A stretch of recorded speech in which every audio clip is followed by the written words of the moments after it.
All right, good evening, everybody. Welcome. At this time, if we are able to rise, please, for the Pledge of Allegiance. I pledge allegiance to the flag of the United States of America and to the republic for which it stands, one nation, under God, indivisible, with liberty and justice for all.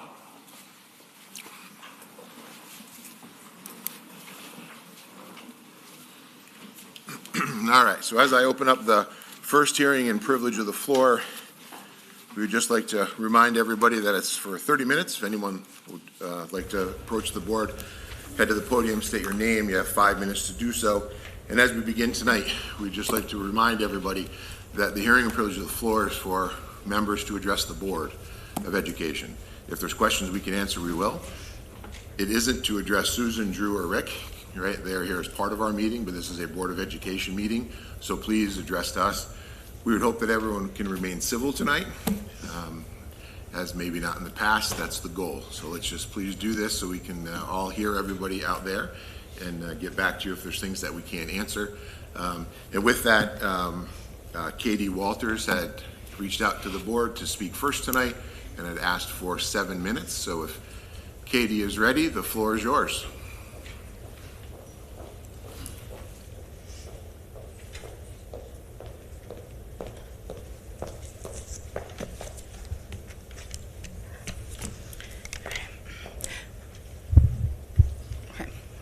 Good evening, everyone. I want to thank everyone for the opportunity to speak and share my thoughts with you tonight.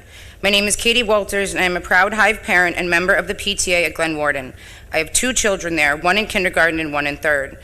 As a professional, I am a full-time 11-year special education teacher for the Schenectady City School District. As you can imagine, it was hard to hear that our neighborhood school may close shortly after my children began. When the district announced the news of a possible closure but was forming a committee to help community stakeholders weigh in, I jumped at the opportunity. Finally, I thought to myself, we are moving in the right direction. As soon as the Google form was created, I requested to be part of the committee. I joined the committee truly to take this opportunity to help reimagine our district and implement new programs and systems that will advance our children's learning and overall educational experience. I also wanted to get to know the district administration, fellow parents, and my community better. I know that I am the best advocate for my community through gaining as much knowledge as possible and doing best to take an impartial view.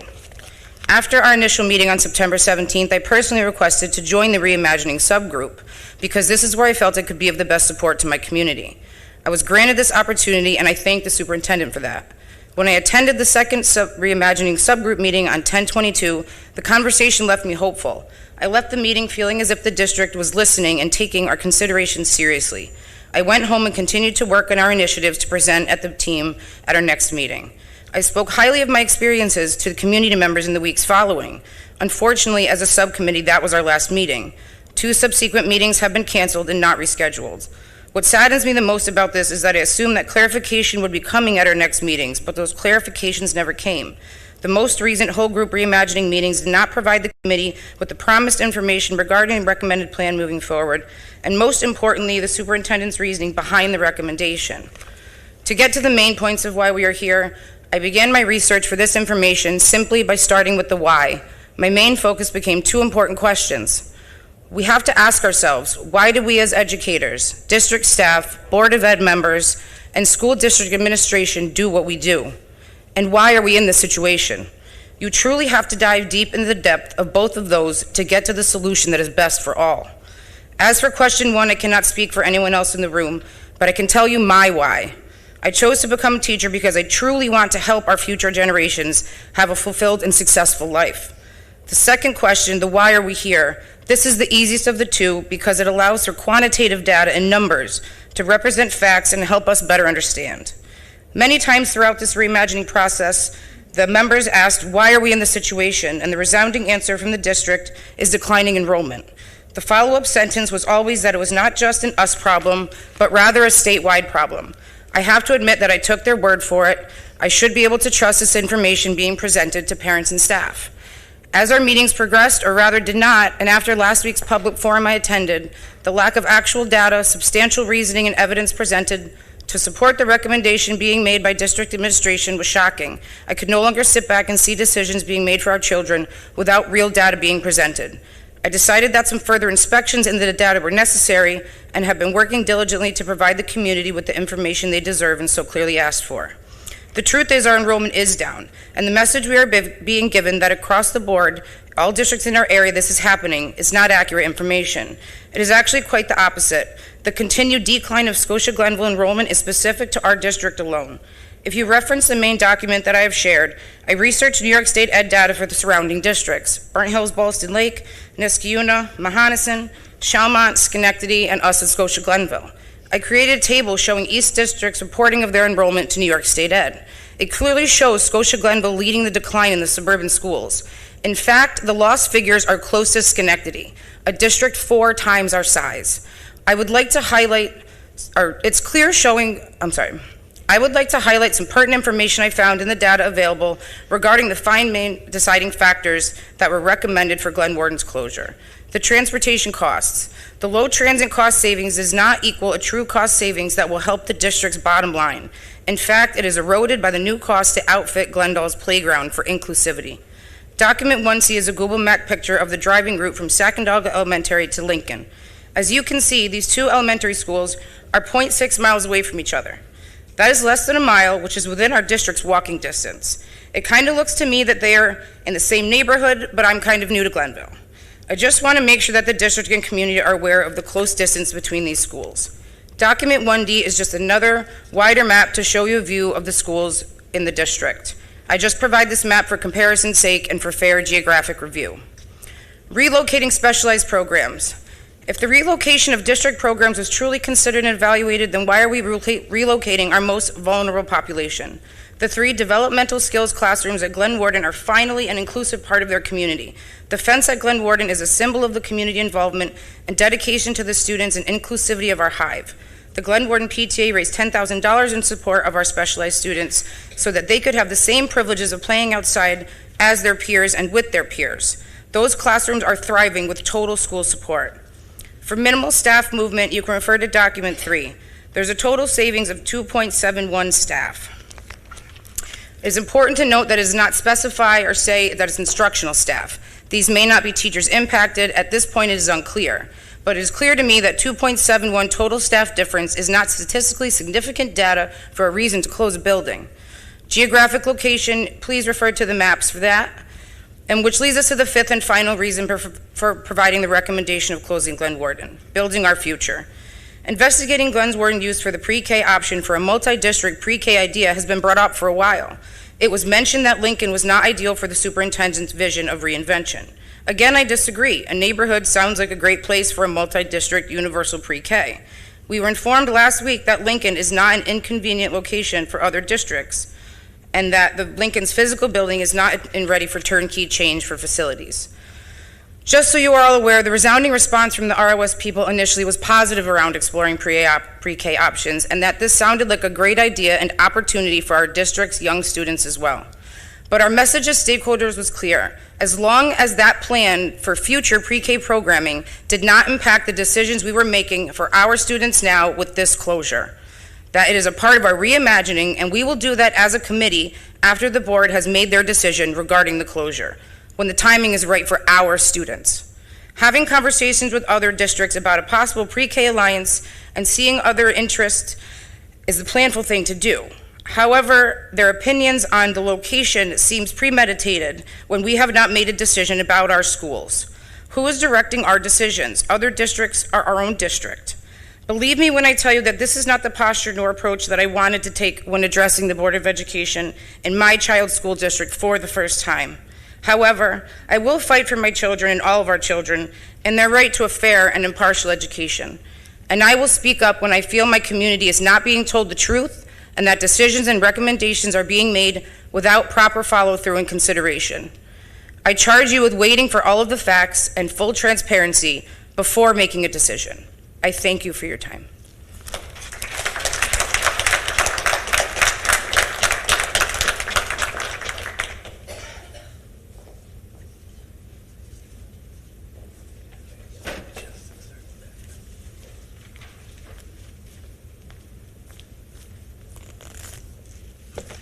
Tom Decker. I want you all on the board to look at this picture. This is my grandson. Yeah, everybody can look down, whatever. I want you to look at the picture. See the smile on that face? This is what our schools do for our kids. This isn't just about me fighting for my grandson, who I'm bringing up. This is for all the kids in all the districts. What I see sitting in front of me, you guys take this the wrong way, is a bunch of puppets, a puppeteer. Every time the puppeteer wants something, the puppets give in. It doesn't make a difference. You guys already made a decision. You know you have. Quit lying to the community. You had a committee over and over. I've heard it. They've all had ideas, and they went to our puppeteer and said something and totally ignored it. That is wrong. You guys all on this board have one job to do, and what is best for our community and our schools. And you guys have failed. Stand up to our superintendent and stop backing down. You had a vote two sessions ago. Some said yay about something, some said nay, one said, I'm not going either way. That person told me a couple sessions ago, shook my hand and said, give me 2 years, and I'll change this board around. Well, guess what? That person lost my vote, period. Because you could say either yay or nay. There's no middle ground. You guys should be ashamed of everything that's been brought to this school district. One person last week made a comment, and I kind of agreed with that person. I don't know who it was. And they said, why don't we delay this a year? And I agree with that person. But I also talked to somebody today and said, well, we can't really do that because we feel like we're being pushed along. You're only being pushed along as long as you make them push you along. Back it up a year. Let our director of money over here figure out his Houdini magic and spend one more year out of this. Not to keep a school open. We know we're closing one. But time enough for us to transition the kids in an emotionally, mentally stage. What the teachers are going to do. How we're going to draw the district lines. You want to talk about district lines and which way the kids are going? Ask yourself one thing. Lincoln School has an awful place to put cars and people dropping kids off. Where are you going to bus? Where's all these cars going to go? They're going to be back on the street, the main highways, trying to get in and drop their kids off. Have you thought that? No. You need to start listening to the committee, what they have come up with. Not just what she wanted, what we wanted. We are the voices. You are the voice for us. Start stepping up and start sticking it up for our kids and our students and our teachers and our schools. I know you may not like me, and that's fine. I go home without no qualms. But I am straight out honest. I don't sugarcoat nobody for nothing. Did I say stuff last week that might have been wrong? I thought about it, and I said, yeah, maybe. But you know what? I don't regret it. Because I see what's sitting in front of me. A bunch of puppets and a puppeteer pulling the strings. Start standing up. If you want to be voted on this board when your term is up, start straightening up and prove to us what you guys are worth. And when it comes to contracts, when a superintendent is due for one, I really hope you think long and hard. It's time for new change. New energy. New blood. We're going down a bad path. And if you don't straighten it out now, it's going to get a hell of a lot worse. Thank you.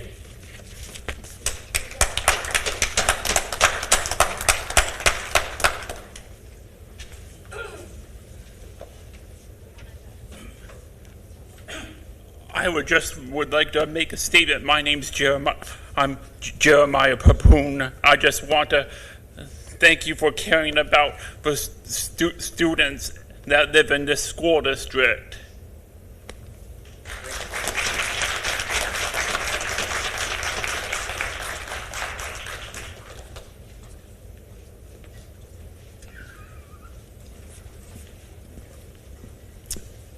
Good evening. My name is Mark Ron. I'm a resident of Scotia. I'm an outsider. I came into this area from another part of the state. However, I make my home here in Scotia. I take an interest in the community. I took an interest in this initially to provide moral support for a man I consider my own son. As rough around the edges as he may be at times, I'm still proud of him. At the same time, my innate curiosity wanted to know what's going on. I consider every child that walks this planet my child. I have no blood blood relations when it comes to children. Nobody's come forward with a request for or a demand for child support yet. Attending this meeting last week, I walked away from it with a feeling there was a great deal of insincerity. People's minds have already been made up, despite what everybody in this room has worked on, took time away from their families, out of their personal lives, dedicated resources to helping assist the school administration and whatever they're getting out of it. The one thing that I noticed when I walked in here, person of character.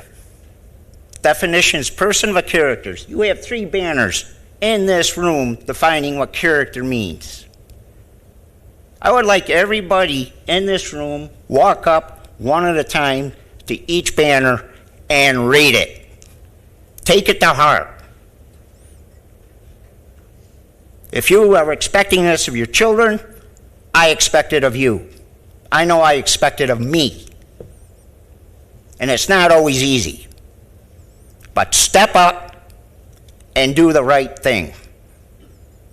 I know there are special interests no matter where you go. Over decades, not just years, over decades, I have dwelt with any number of people and scenarios. Some of them placed in very, very high places, not just in this country. So I've come across a wide variety of personalities. I know what they're capable of. So I don't like a smoke and mirrors show. Spell it out. I have a few questions myself I would like to ask individuals. I've done a little homework. And I'd like access to the budget. I can find my way around numbers. I'm retired. I can poke through the pages. I'm not an expert, but I can find my way around. And if I can't find the answers, I have access to people that can. I'm not making this as a threat. I'm just saying that's how interested I am. So I'd like to thank everyone for listening to me, and I hope you move forward and make the right decisions, the difficult decisions. Because you have to remember one thing, these people in this room, you're going to be dealing with them for years to come. These aren't parents of high schoolers, grade schoolers. So how many years are they going to be coming through these doors? And they're going to be expecting something from each and every one of you. Number one is leadership. I look into each and every child's face. They all share the same middle name, the future. I'm on my way out of this world. I know it. But I'm not going to go out with a whimper. Not while I have my faculties. How about you? There's a young man sitting here in the crowd. You're going to be a future leader. You're going to be the one dealing with the hard questions. Some of them may include life and death. So you think about it. Thank you.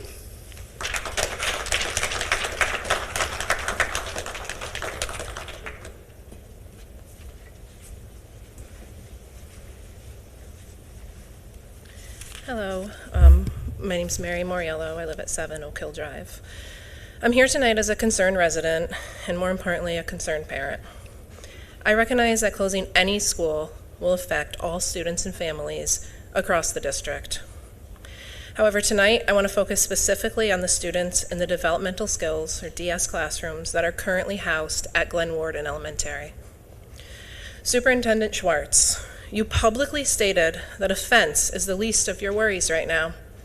I understand that you are responsible for making significant and large-scale decisions right now. I also need you to understand that safety for all our students must be a priority. It's especially concerning to hear you make this comment, given your background in special education. For families of children in the DS classrooms, the fence is not trivial. It's essential. Many of the students, including my own child, have little to no safety awareness. They run, they elope, they wander. For us, safety cannot be an afterthought. I previously asked a question on the Scotia-Glenville Reimagining Our Schools website regarding whether a fence would be installed at whichever elementary school the DS children attended next school year. I was told that in the event of a program relocation, a fence would be installed. I was also told that if the budget is approved, it includes a dedicated line item of $100,000 annually for projects, which a portion will be used for the fence. Additionally, I was informed that Glendale and Glenwarden have nearly identical layouts and square footage. It seems wasteful to spend additional money when there is already a school with the same blueprint as Glendale that costs less to operate and already has the fence. The fence will probably be around $50,000, so we're going to take half-ish out of the $100,000 line that we have put aside for all projects. Has there been a quote for the fence? If so, has it been shared publicly, and where? Will the fence area be comparable in size to the current fence space at Glenwarden so all students have the same opportunities? Beyond safety concerns, parents still have many unanswered questions, despite the recommendation already being made to close Glenwarden. Currently, the DS classrooms includes a dedicated sensory room that allows our children to regulate themselves. Again, this is not an extra, this is a necessity. Has the need for this dedicated sensory space been fully considered prior to this recommendation? Additionally, will the DS classrooms continue to have bathrooms within the classroom? Many of our children are not always able to communicate their needs in time. Without in-class bathrooms, accidents will increase and the students' dignity will be compromised. Has anybody thought about that? Probably not.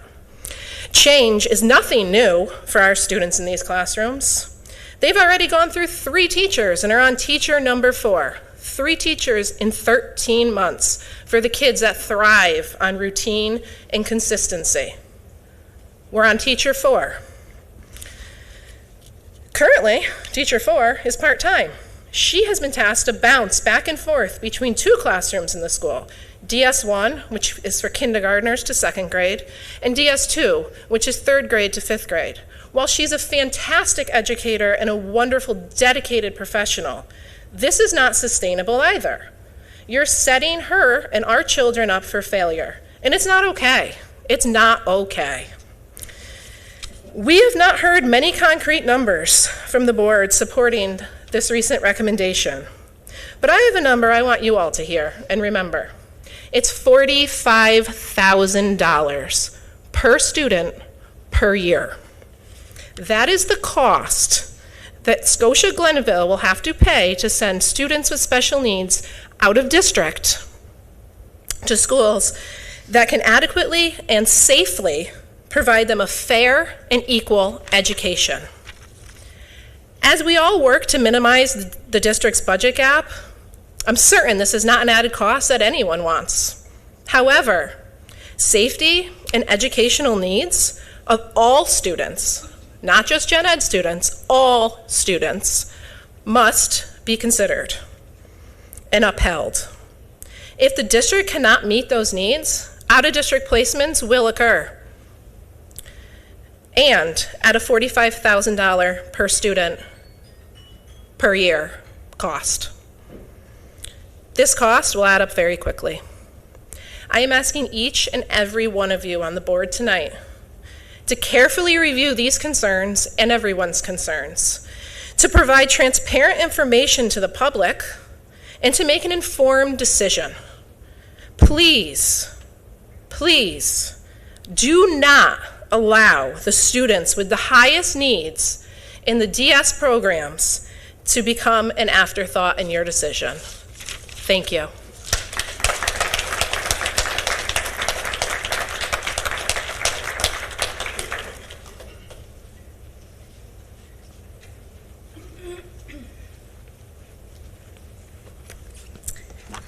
Hello, my name is Danielle Marie Huba, and I'm a Glenville resident. First, I want to start off by apologizing to the community for losing my cool.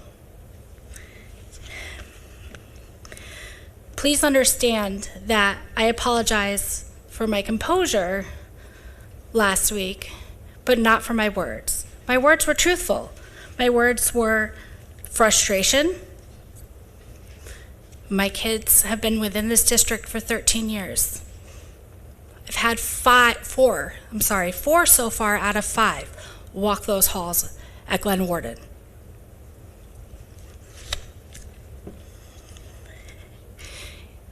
To the board, because this is all a new line since my last visit here.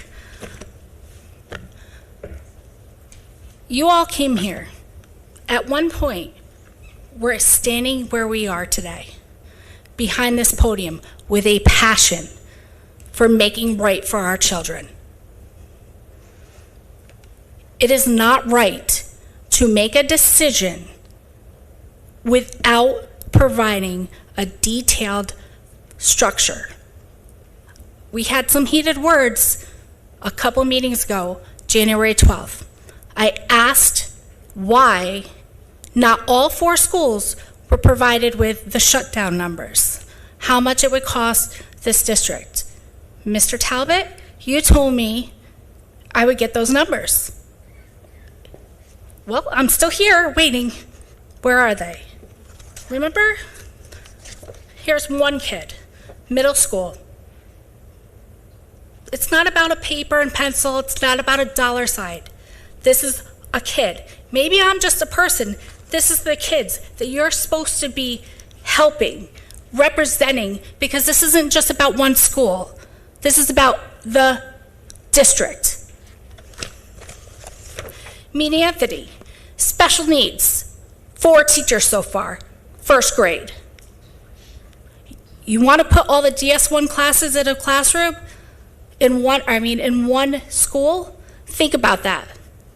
Because I've done my research. Neighboring districts have a RISE program, or they have a Stepping Stone program, which offers a DS1, a 15-1, and a co-teach classroom. Again, I'm not supposed to address you, but I'm going to. You're special ed. You promised me on the phone that you were going to be hands-on. Did you not when this whole thing went down? Okay, I'm talking calmly. I'm upset because I could actually cry right now. Because this is unjust to do to our kids. Totally off track. My card's out the door. Human to human, okay? You said you would be hands-on. We had a meeting at 3:30 on a Friday afternoon. The parents were all there. The principal was there. Mr. Piccone was there. Who wasn't there? Let's be honest with the people, because you sat there and you said, were you not there? I gave you credit, because when I bashed you, I gave you credit that you actually called me that night. I'll admit it. You dropped the ball again. You really let us down. Now, I know there was some harsh words said the other day about you losing your heart. And then you stepped up and you said, you don't know me. And I wasn't the one that commented that. But what I will tell you is my daughter, who's in 4th year at college, first time she met you was walking across that stage, shaking your hand. You want people to know you? Come to events. Come to events. You want people to trust in you? Be transparent as a board, as a superintendent, and everything. You have boots on the ground. I respect these teachers that are in our classrooms day in and day out, dealing with every bodily fluid, every little heartbreak. They know if Johnny's parents are getting divorced, they're there. They're checking on them. I will tell you that. Because I had Anthony early, and Mr. Criscone called to check and make sure that everybody was okay, because the day before I was hosting a party at school. That's the kind of development. And I get you. There's probably one in every school. We all have heart. There's other options, and I was on that committee, but new things have arose. We have 50 kids that get shipped out approximately out of district. At almost $50,000 a person, that's $2.5 million. I'm sure we could figure out ways to cut costs, bring those kids back into this program. Special needs is important to you. Please, do not make a decision before you can show everybody the truth. You want us to vote for you next time you go up for board? Show us that we're voting for people that care about our children. Show us that you're going to be transparent like you claim you are.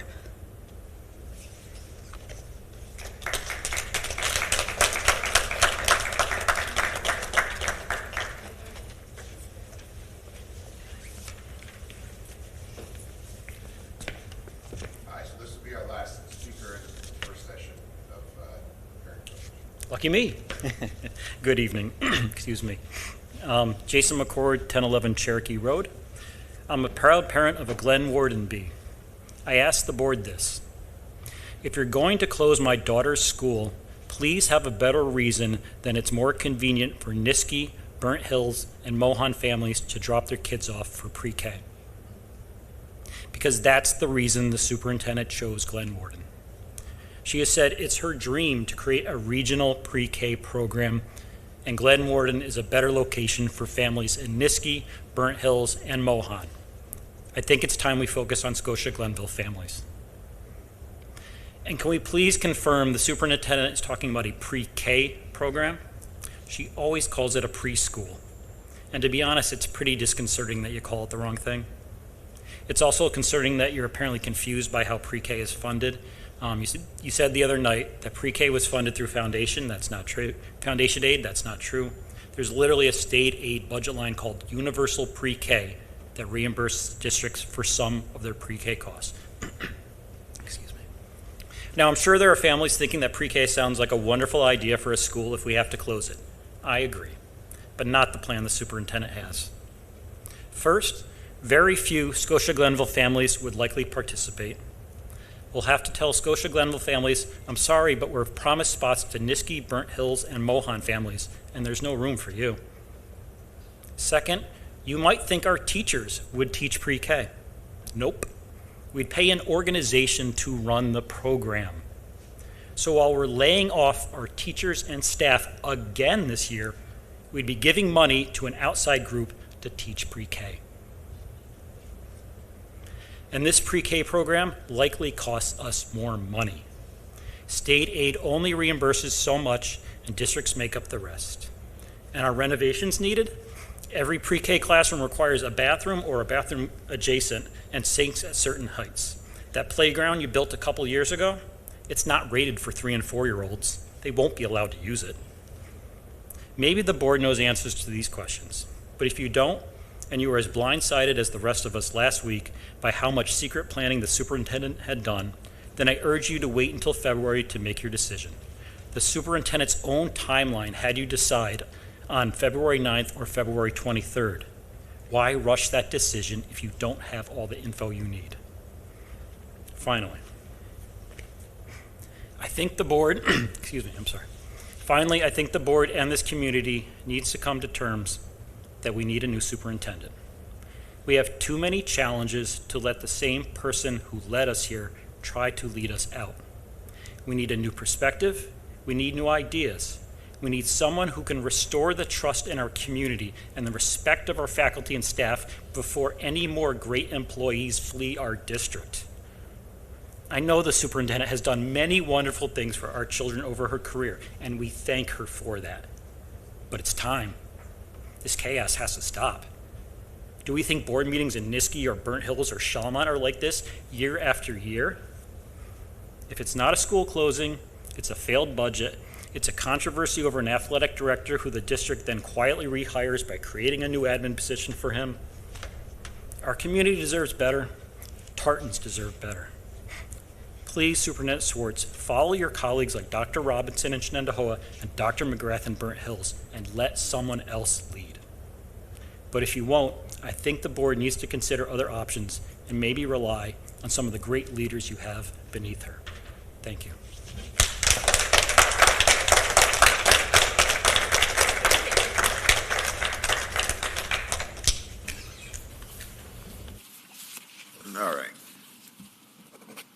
Moving on, at this point, I'll turn it over to Superintendent Schwartz for her comments. I'd just like to start by saying the Fine Arts and Athletic Department recognitions that were going to be held tonight have been moved to the 2nd to accommodate our students' schedules. So although that's on the agenda, it isn't occurring tonight. I would cede my time to Mr. Giaquinto, who's going to do our state aid projection and buildings and grounds.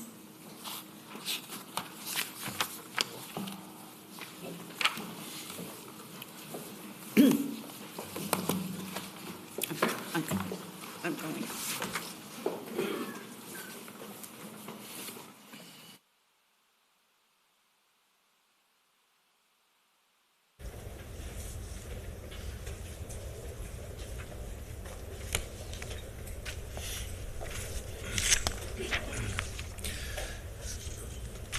So the governor came out with her state aid runs a week or so ago, and I went through them to basically vet them and be able to present to the board tonight a first look. Please note that the legislation has not come up, the Assembly or the Senate has not come up with their budgets yet. But as we do it for each initial process, we go with the governor's budget because that's the numbers that we have, and then I adjust them for what I believe are the true numbers that the governor's reflecting. She has certain data. At a certain point in time, I have more updated because of the districts, what we're doing on capital projects and so forth. So with that being said, you're going to see about a $456,000 variance for the state aid for 26-27 compared to what we have in the 25-26 budget.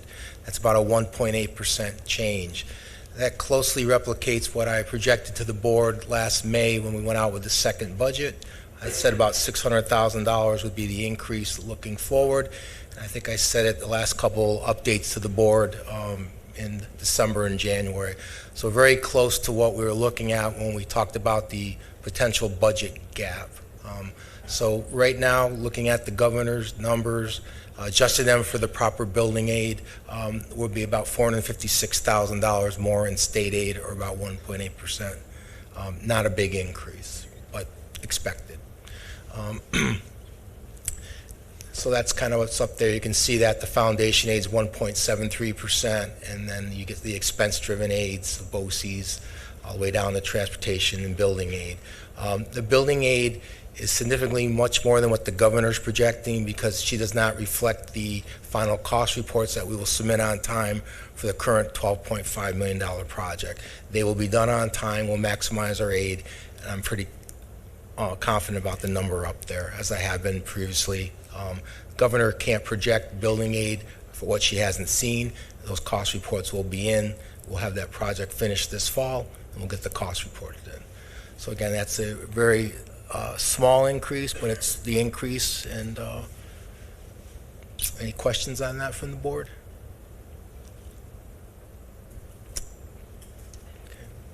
Okay. Second fiscal projection, which I mentioned at the public forum and gave a little advance notice during that presentation. We started the year with a fund balance of $1.1 million, or about 2%. We're allowed 4% of the ensuing year's budget. You know that we had less surplus last year because of the influx of special ed students and the prescription drug escalation. That being said, we're now looking at a projected surplus this year of about almost $2.5 million. We did take $191,000 or $192,000, excuse me, and put it into a debt service reserve because that money came from a bond premium, which is because of a good bond rating. Bond companies, when they bid, give us a little extra money. We put it in a reserve. We then bring it back out to reduce debt service down the road. So the projected fund balance would now be $3.4 million. We project to use about $215,000 reserves next year, similar to what we did this year, and that would relate to the $4.3 million that we used to appropriate the budget last year, 25-26. So to get back to that level, we need another $727,000. That would basically empty out the unrestricted fund balance, but allow us to use the same amount of fund balance in lieu of raising taxes. I kind of footnote that down below. We're hoping to generate more savings over the final 6 months. I think we're trending favorably, but we still have 6 months to go. We've had a bad winter. But all that being said, we have a realistic chance to generate some more savings on the expense side. Any questions on projected fund balance going forward and the current surplus?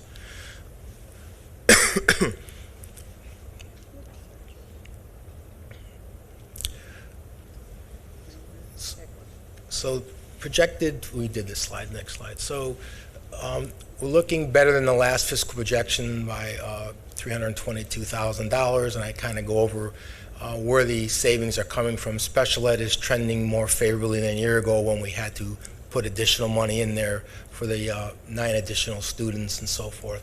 So we're again, a little better than we were last year at this time, and I think trending hopefully more favorable to generate more surplus and to get back to our fiscal strategy of appropriating about 6.7% of our budget is supported by fund balance. Any questions on that? Okay.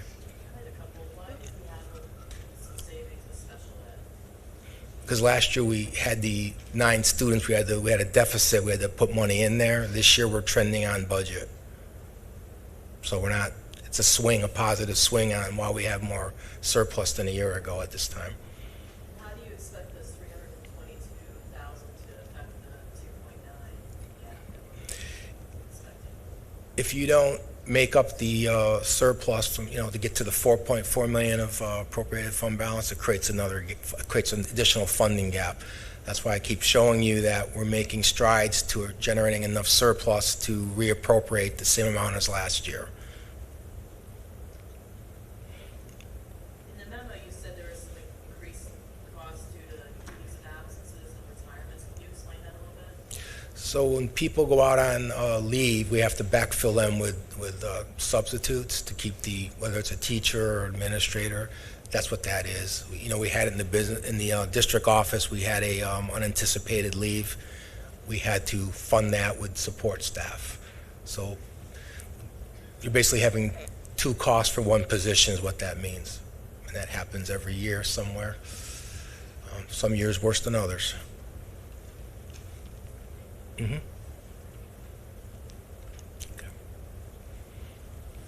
This is basically your balance sheet. 6/30/25 was what was presented to the board and the audit committee. That's your audited financial.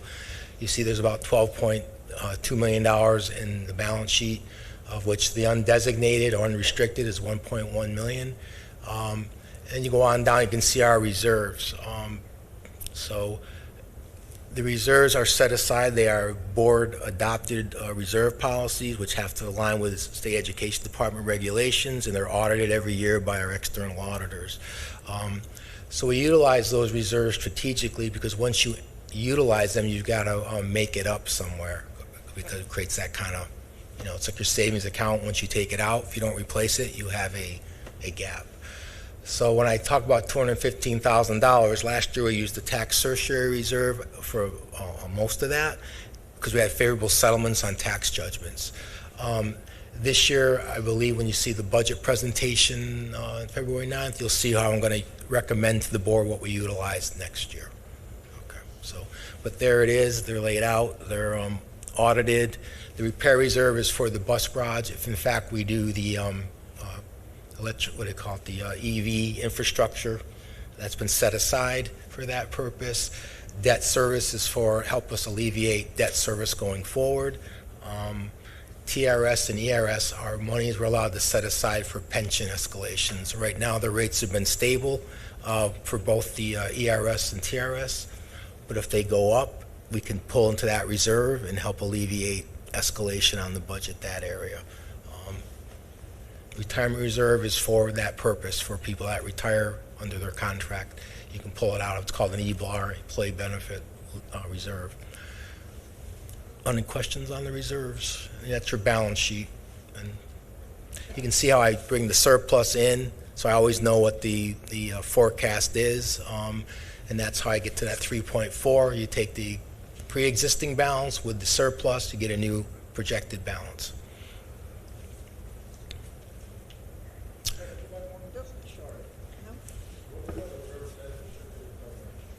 Reserve for debt? That's the debt service. That's what you utilize for future debt service. So we put money in there, and if we save money on a capital project, you put it in there and then help utilize it when the bond payment comes due. So it's less on the local share at that point. You're welcome. These are ongoing considerations or items of note. You know that we had 3 rate reductions. We started out the year at 4.18. We've now dropped to 3.4. The Feds just met the other day. They're not changing rates this quarter, so that's good news. So we will be on budget on our interest income, which is over $500,000. But you can see we did plan for a budget at 3% because we knew these rates were going to drop, and they have dropped 60 basis points or 70 basis points. Health insurance, in your projection, I have $200,000 in the forecast so that we can put money into our drug reserve because that has been depleted. Special education is trending on budget. That's good news, so I don't think we're going to have an adverse hit there. And overtime and sub-budgets are trending favorable on forecast and budget. Even though we're taking some hits with the recent storms, we think we're going to be able to stay on budget on that. That's good news. Building and grounds. So I've mentioned to the board that we have 2 retirements, and for the last 11 years or so that we have, in lieu of having a director of facilities, I split the position into 2 existing senior mechanics, and we did, we did stipends for their supervisory experience. They're retiring. So you will have to make the consideration during the budget, are we going to go back to a director of facilities position? And I show what that's going to cost. You then maintain the 2 senior mechanics, which is one's a senior maintenance, one's a head general mechanic. You will save on the retirements and that sort of thing, but the net increase to the budget would be almost $178,000 if we go with a director of facilities, which we haven't had since 2015. And the mechanics go back to just being mechanics, no supervisory responsibilities. It's a civil service statewide list, which we're canvassing right now. You must hire off the civil service list. That came into play when the Rossi incident happened with Schenectady. The state went to no more local civil service. You go on a statewide exam and you have to canvass that list, and you must hire off of that list. So if we do go that way, that's what we're starting to canvass that too, if you want to go that route. So, but you can see that if we do bring back a director, it's going to be an increase to the budget. Since 15-16, when we replaced the director of facilities with 2 stipend positions, or on top of 2 existing positions, we did stipends. The real dollar savings to the budget was $1,022,428. That's what we did. We saved positions doing that, and it worked efficiently. So that's the model. So right now, we were fortunate at that time when I did this, came up with this model, that I had an experienced senior mechanic. The director went out on a medical leave. I was able to work with that person to get him some supervisory experience. And then when the director did retire a year later, we had one person who had worked with me, supervisor, that and I brought another person in with him and mentored that, and it worked. The board's been very happy with our facilities. We've done improvements, we've maintained them. So the model worked. Right now, with the retirements and replacements in the last couple of years, I don't feel that we have the supervisory capabilities are yet to assume these positions. So I don't know. I'll talk to the board about it, and the executive will make a decision during budget what they want to do. But that's the financial. We did save a lot of money. It was real money. This is the historical building and grounds. I took out the SROs because it's not really, they have to land there because of SCD reporting, but they're not really part of building and grounds. You can see that over the years, there's the B&G budget. You can see the percent of the total budget's gone down. The increases have been less than the overall budget, so I think our efficiencies in that model worked to maintain and enhance our facilities and also take less of a chunk out of the overall budget so more could go to the instructional side and so forth. So. And again, I'm recommending to the board that we move forward to the end of the school year with an interim position. We have a person who's retired from Mahonison that can come to us. He's done interim with Voorheesville recently. He worked at Shenandoah. He can get us through working with me to the end of the school year and help us make an assessment to the board of what direction we go forward with as far as either the director or review the 2 stipend positions again.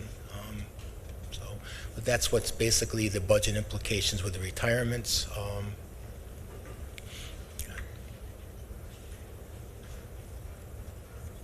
I guess that's it. Any questions from the board?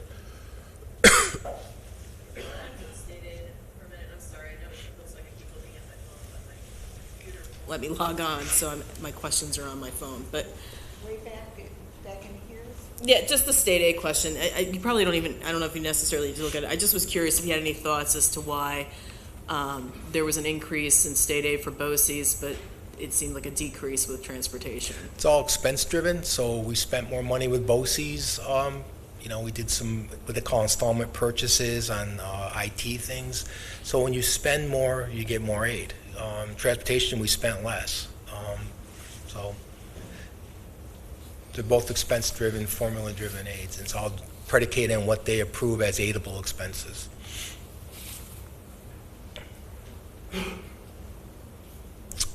Okay. Mm-hmm. He's, what was it per hour? $55 per hour. He will get paid for the hours he works. There's no benefits with it. He won't get paid for holidays. There's no vacation. And so.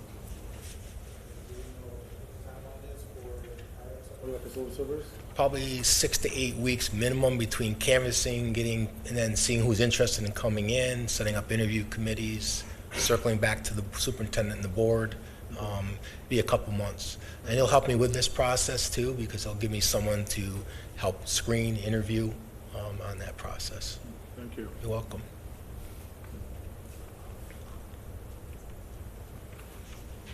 All good? Yep. Can you talk to us about, we all understand, we know the fence is an issue. Can you talk to us about the potential fence at Glendale, the $100,000, where that money comes from? Is it in this year's budget? Where's this money coming from? So if in fact the directive was to fence in any playground or any part of it, as you know, most of the campus is fenced in. Those are projects that we initiated. But if you wanted to fence in Glendale, we could run that through, it's in the budget already as a line item called $100,000. We've been doing it for over a decade. And each year we pick what project we want to submit to the state education department under that. You then get aid the following year at 74% back on it. So if in fact you said you want to do this and the budget passes in May, you could run it through that thing, that line, submit it to the state May 26th after the budget passes, and then once you get approval, we'd have that fence in and get aid on it the following year. So you have that in the budget if you choose to go that way. If you didn't, and let's say you wanted it tomorrow, we'd have to look at reallocating money, health and safety, and get our 3 quotes or bid it out because it's over $60,000 probably. I did get one quote in the middle of the winter, and it was a $60,000 to do the whole playground, but I'm required to bid that amount of money, so they just came and gave me an estimate. So we fenced in Glen Warden for 31, I believe, and Glendale's at least twice the size, so it makes kind of sense on that. How much aid do we get back on that? 70, well, our building aid is, I think, 74.5, so we'll get back on that. So to do that project, you've got to do some inside work to get outside work aided. So we do probably some electrical panel work inside, and you pay your architect something, but you could fit it in under $100K easily. Thank you. You're welcome. Anyone else have any questions?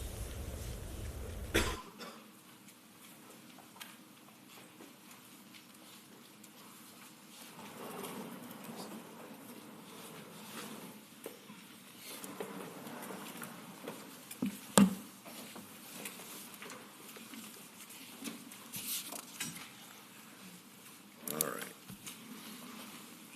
Susan, anything else? No. All right. Moving on, discussion of our senior citizen aged exemption. Drew?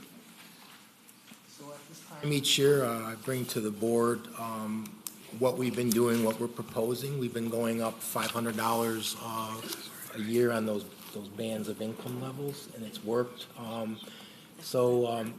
We are about where the county is on those, but not, we're ahead of the town. So I commend the board for supporting these gradual increases over the years.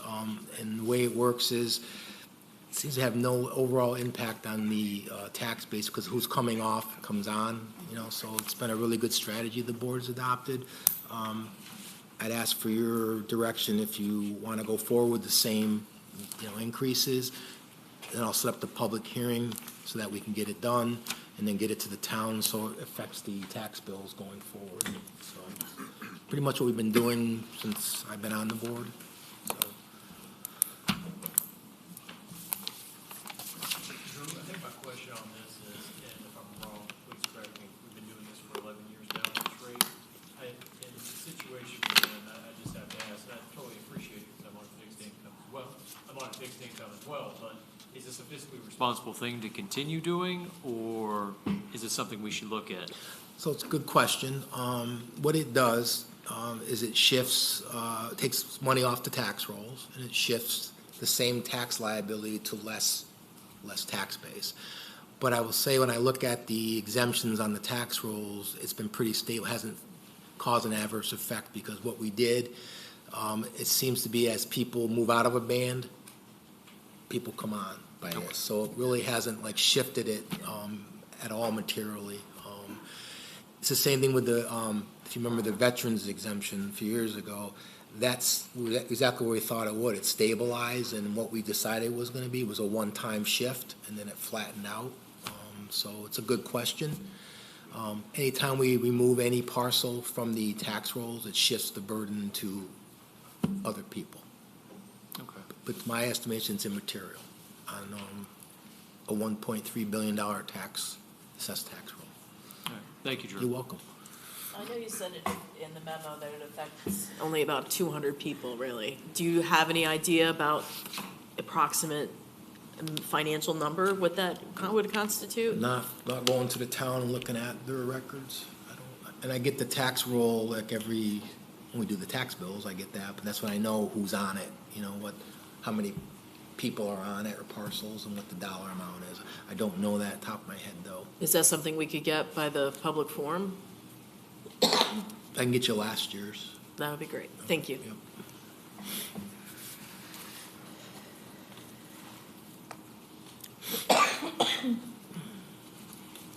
Anyone else have any questions on this? No? All right, good. All right, Drew, thanks for getting us that form by the next meeting. Thanks. State aid discussion, we already did, so we'll move on to item number 7. If I can get a motion and a second, please. Excuse me. To accept the second fiscal projection.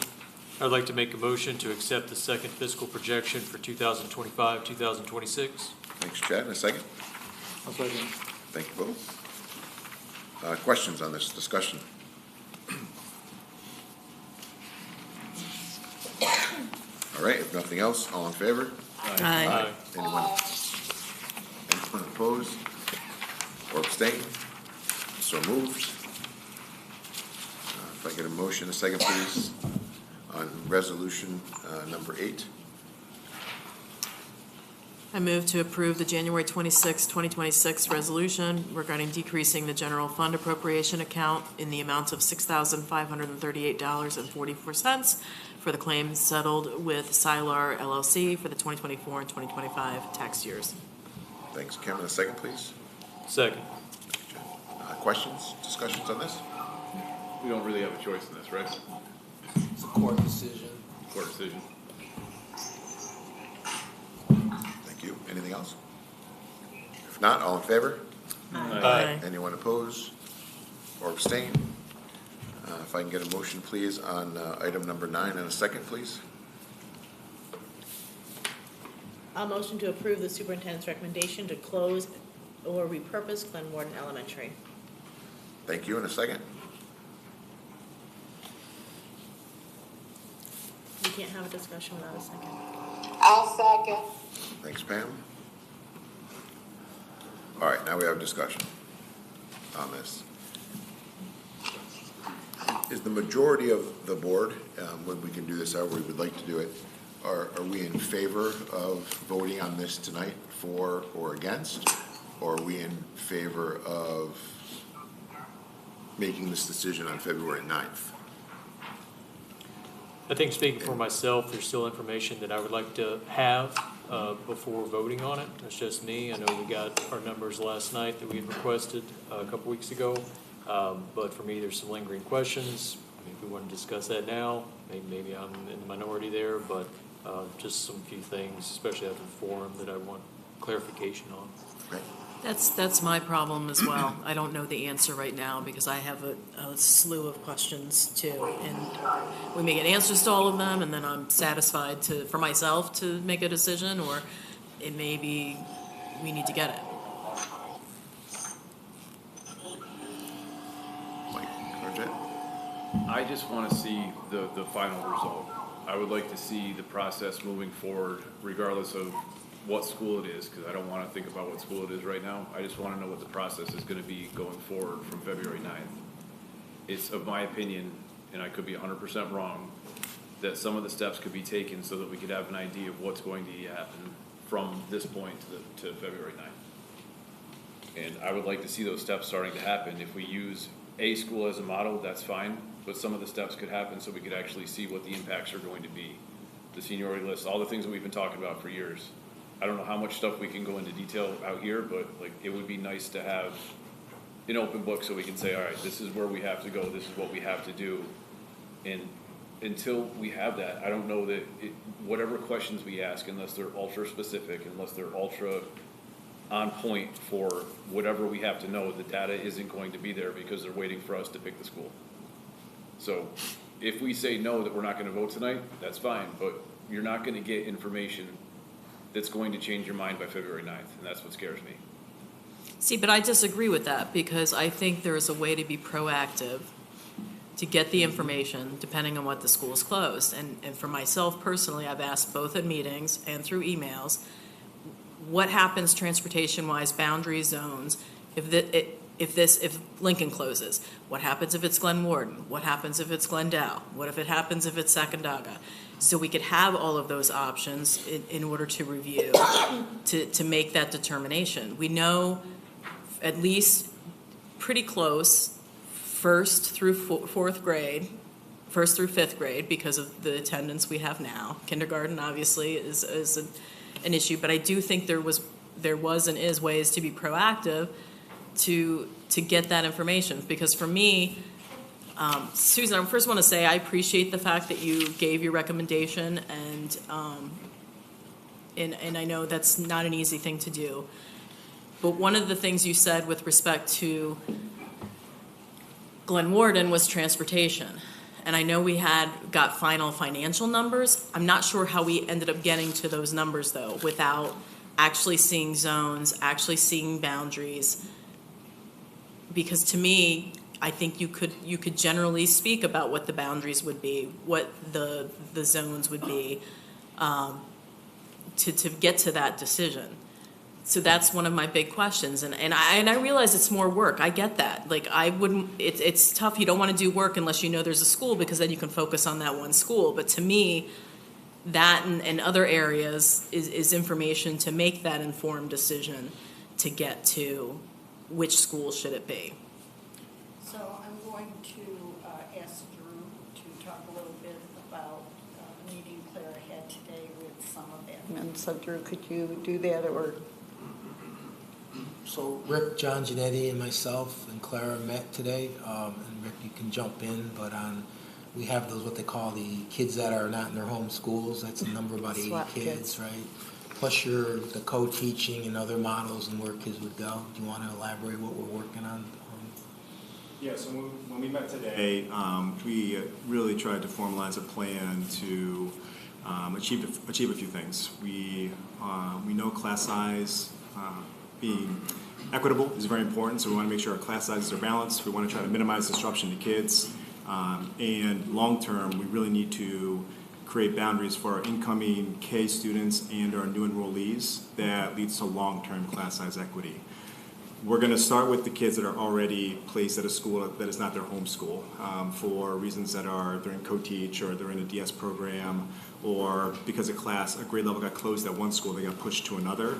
We want to try to redistribute those kids. But after that, we're going to have to go really almost family by family and determine where those students would go in order to balance class sizes at all of our elementaries, because we have a framework in place where we want to have two sections in each grade level at the two smaller schools, and SAC will have 3. And so we have to try to fit students into those grade levels so that overall the class sizes are within a normal range or close to each other, and it will be almost a family by family situation for whatever school we choose. So if you wanted a scenario for all 3 schools, we could do that.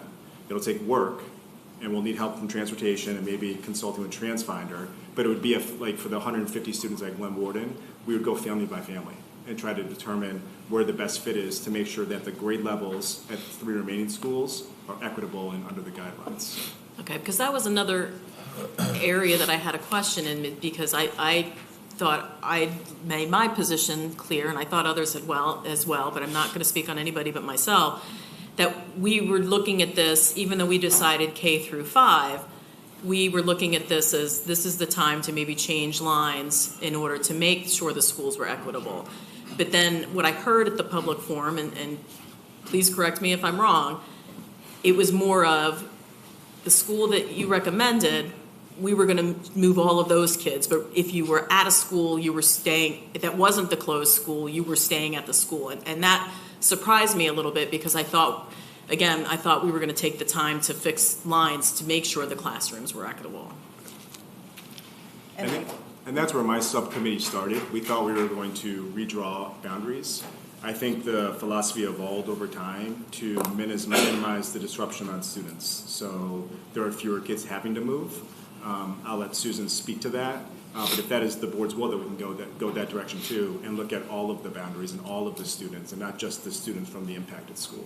And there was my understanding as well that was going to be one of our tasks during this reimagining that was going to happen. And so to hear, or my perception of it being on one community, right. That's definitely something that makes me wince, and I'm not for. So I had the same confusion, I guess, that it was going to happen like that. So it was, yeah. I think that's the feeling too. I feel that we need to bite the bullet and make the decision as to what we're going to do. We can keep asking for more and more information and go on for years asking for information. But I think it's important that we make a decision as to what's going on so that everybody in the community knows what's happening and what direction we are going. Pam, I would agree with you if this was the first time I was asking for information, but it's not.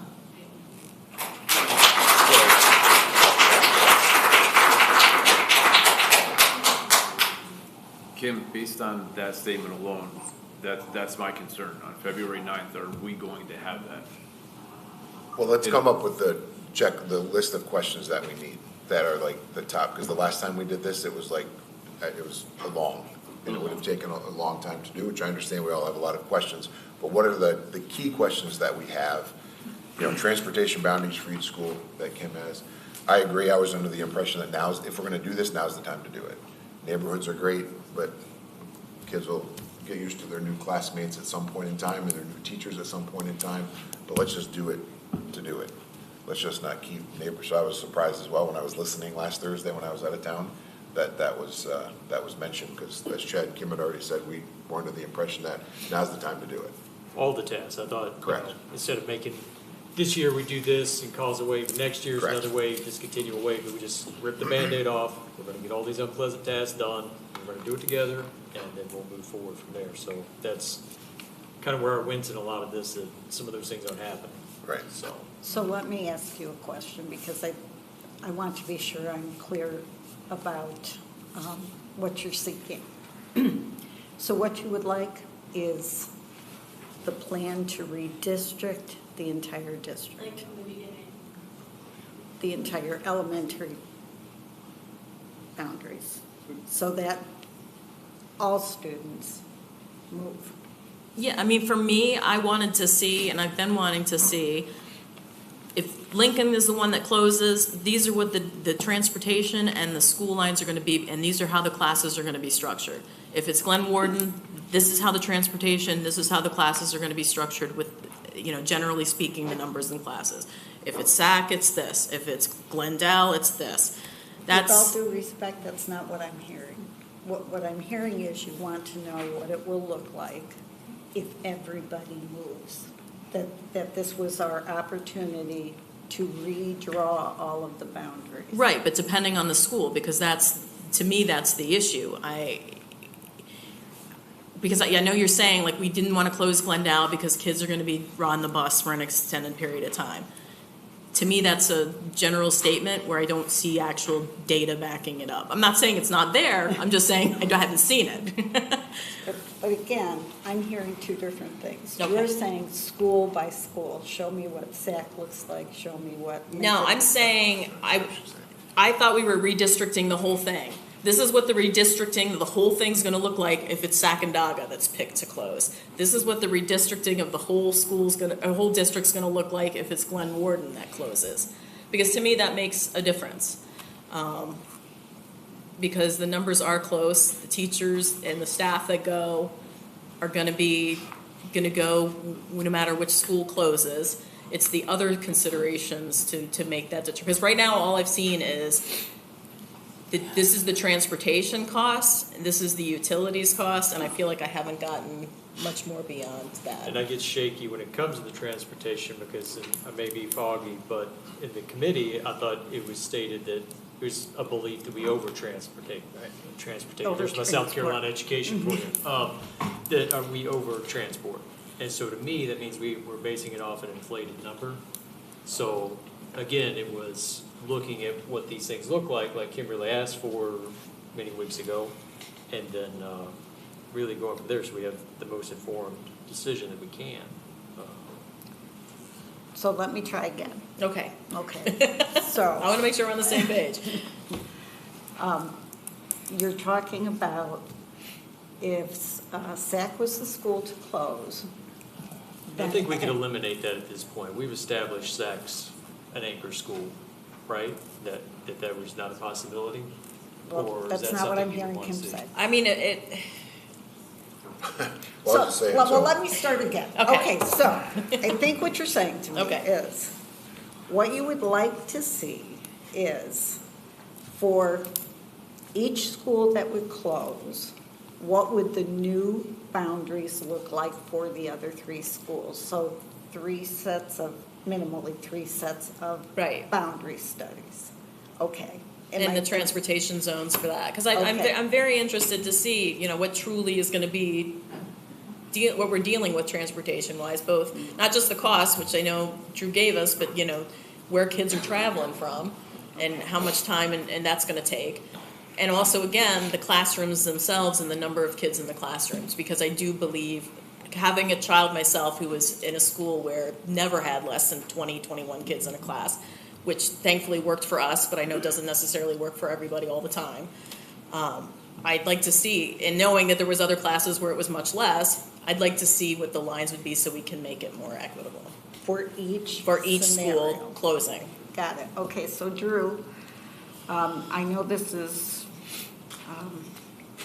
you're not going to be able to give me a specific date, but if we were to do that, which I imagine we'd bring TransFinder in to consult with us. Well, it's not just a Drew thing. I need principals to meet, tell me where each family's going to go to what program, like we're doing with John and you. I can't, that's what I said when I did my whole presentation. It was just taking half the kids over here. But you have to sit down and go through programs and everything else. So it's like you give me the information and I'll see what it takes to turn it around. I will do that. But it's not February 9th. I think it's safe to say that. It's not going to happen February 9th. But it's a duel, but it's going to take, time and effort. So I have to meet with John and Chris, John and then Rick, and see what it takes, and then Clara, and see what we're going to do. But I don't know what the turnaround time is. We're not even done with doing Glen Warden yet as far as remapping it. Right. Is that a good statement, Rick? Okay. I'm not trying to be pessimistic, but this is going to be long for us to do. And so I would say this.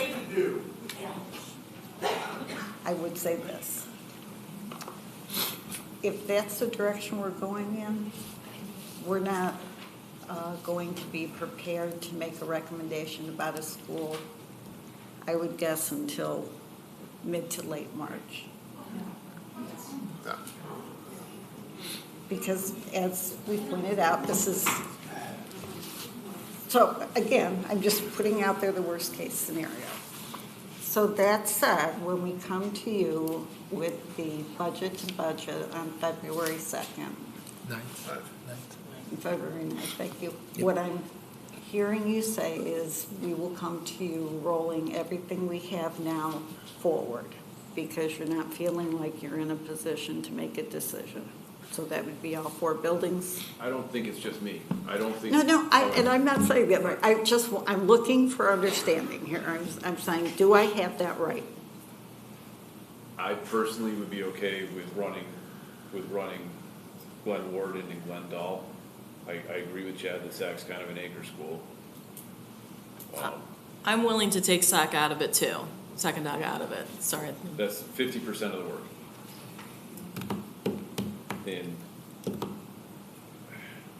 But I'm going to be honest. I am a little frustrated because, thank you, Kim. To me, again, I know I asked for these things several times, both in meetings and by email.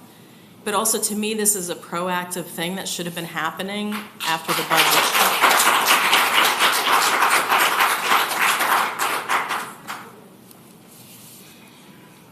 And I think what I would say to you right now, I recognize that. But again, I am just understanding what you are seeking, which is a redistricting of everyone here under 3 different scenarios. Correct? I believe you, but I'm surprised because I know we've talked about it before. We haven't talked All right, about. so what? I mean, I thought you were pretty clear. It's been 15 weeks. How you followed up on it in December. So, I never heard the word redistrict the entire district. I mean, it's Pick a school and redistrict the entire district. If that is truly what the board wants to do, then we'll go back and do that. But we will start the budget process on February 9th because we have to. That's all I'm saying.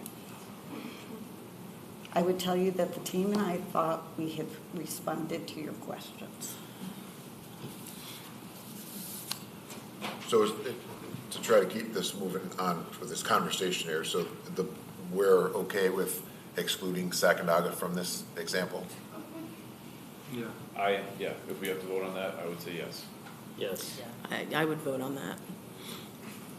All right, so we would not include Second dog on that. So we're talking the other three schools and then entire redistricting. So just so we're all clear, entire redistricting without SAC, right? So we have a clear, concise mission. Right. And obviously, you're not gonna move a kid from Sac to like Glendale, right?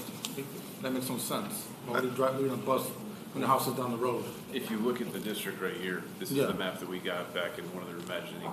There's kids everywhere from every single corner inside of this district that go to a school on the other side. And I believe they just talked about it. There's 80 that go to different schools out of their school district or school zone.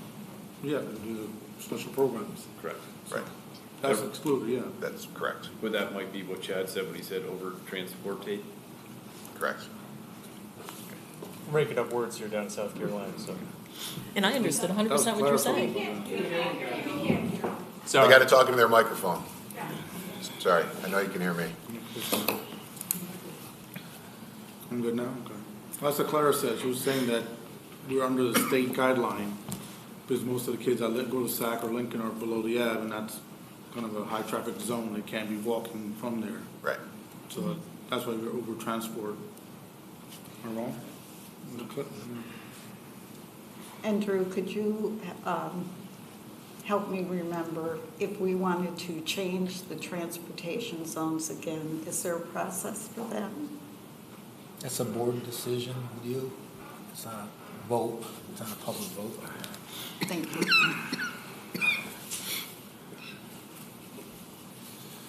And if I remember right, the transgender gentleman, if I'm right, he was in our group. Yep. My group and Clara and Pete's. He's willing to help. Mm-hmm. He's willing to jump in, run scenario, work with Clara on different models, so sure could rely on him. All right, so besides the transportation, what other specific thing are we looking at? I'll just speak up and say that mine would be the moving of the DS program to potentially Glendale versus Lincoln. I know we saw that in the forum last week about Lincoln has the two sections in SAC of 15-1 and moving them there. Obviously, I understand the fence is a big concern and an issue. Obviously that Glen Warden and Glendale have similar plans, so is that an easy, if Glen Warden is the school, is that the easy fix? So that would be my big concern over this. As we've seen as a board for the last 18 months, there's been a lot of talk about the DS program in Glen Warden. We've had lots of emails. People have addressed the board several times about the complaints there. So I was a little surprised to see everyone encouraged to keep it there when, for the last 18 months, we've had numerous emails and people speak to us about that wasn't the plan. We need new leadership. We need something different in that school and in that program. So that would be my concern. That would be my question, is the DS programs. Yeah, to piggyback off of Hal, I share that. Also, if we were going to move to Glendale, what would it take to get with Glenville to turn that into a school zone? Because no fence is infallible. And if a child does get past the fence, then you got, what is it, Hal? You're out there, Hal, 45 miles an hour? 45, you're lucky if they go 45. And on the side street, I think it's 40, isn't it? Right. So what would it take to work with the town of Glenville? Correct. To get that into a designated? Yeah, all those roads right there are county roads, so that would have to go right through Schenectady County. Yep. That's where I called though. I called Correct. Schenectady County. They said it's a town thing. I got Susan. She said Drew's gonna work with, some DOT. Okay. DOT and figure out maybe the school zone, because I've been, Yeah. if people are flying through there. I don't know why it's not a school zone, honestly. Surprised myself, on why is it not a school zone by now? So. It's never been. Pam, you have a question?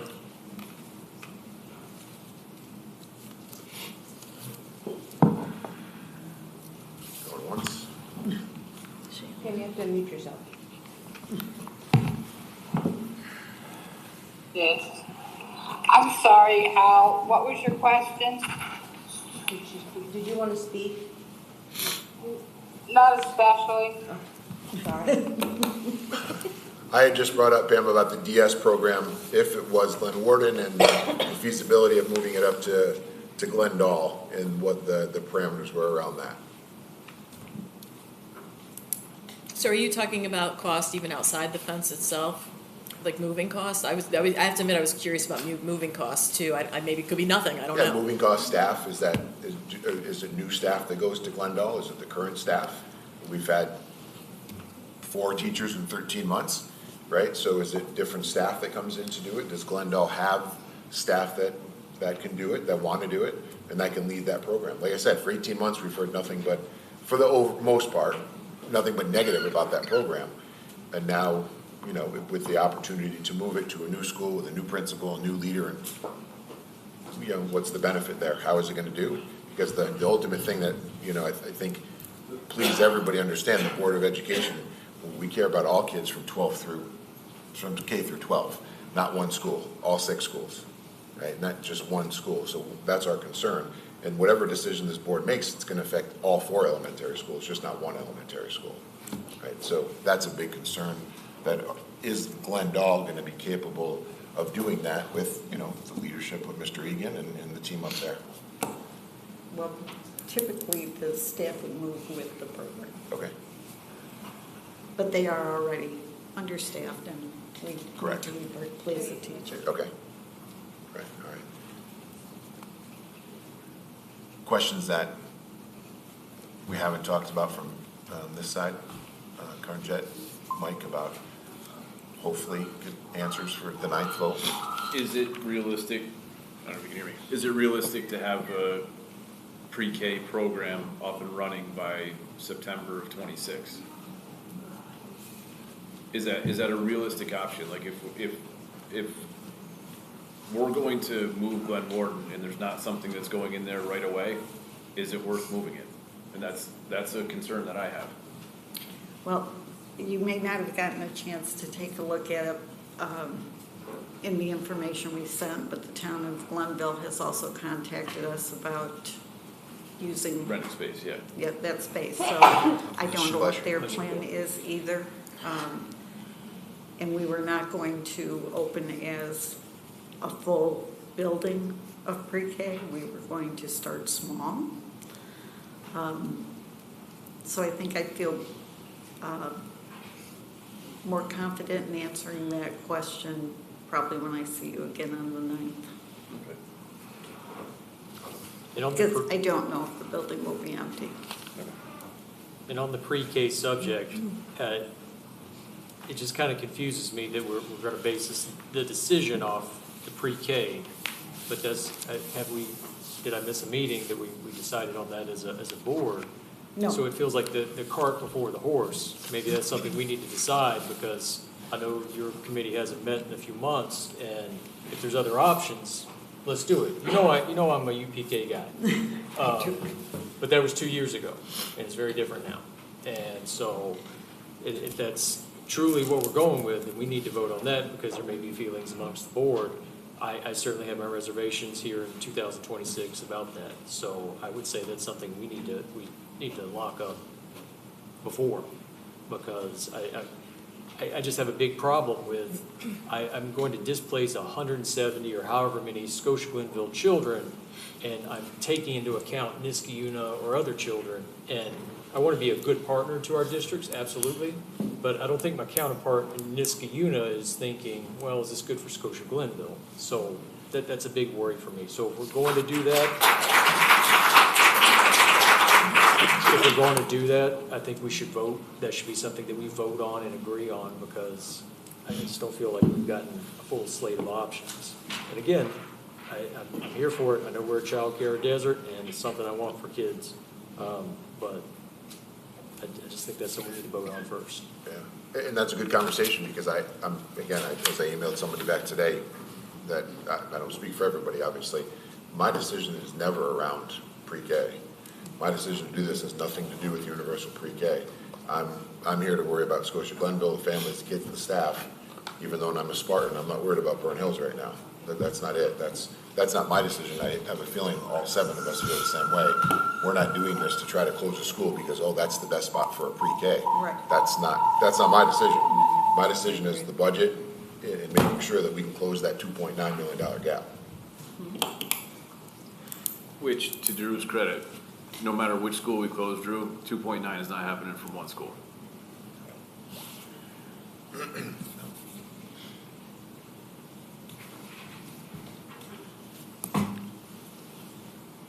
So to ask the bad question, I guess, if the board decides that, hey, we don't want to close the school this year, I have a feeling, because you and I have talked about it, Drew, but is there a rough number of staff, teachers that we would have to lay off to keep 4 elementary schools open?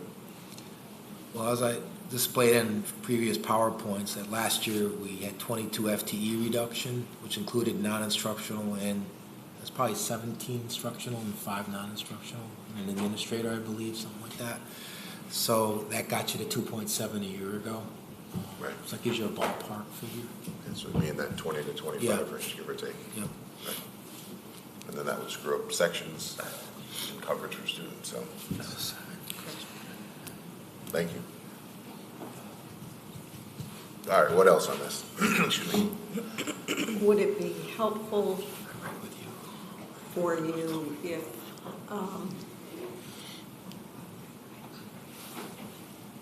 and again, if we could bring you as close to as possible what we believe the savings would be, which would be based on staff per se, both certificated and non-certificated.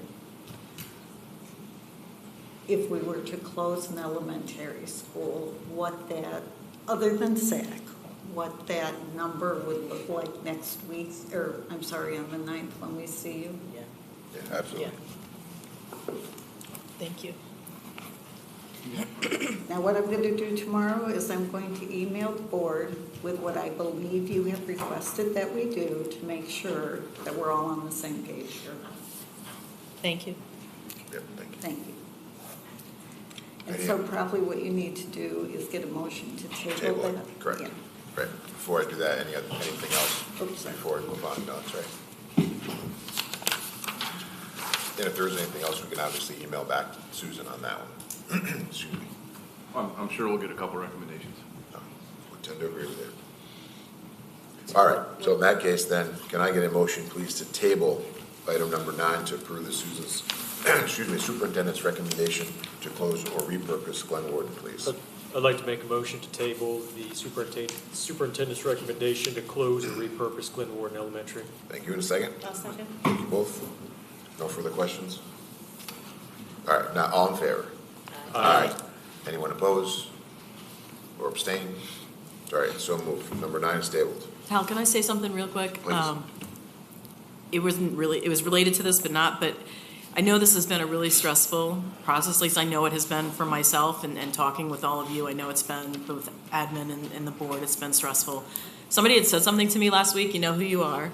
The one thing that has been a bright light on all this is we did not get one single person telling us, please close my school because it's not good, it needs help. And I know that sounds silly, but I do think it's a testament to the teachers, the staff, the admin, that we've not had a single complaint that my school needs to be closed. So I just want to commend everybody for that because obviously they're doing the right thing. So thank you.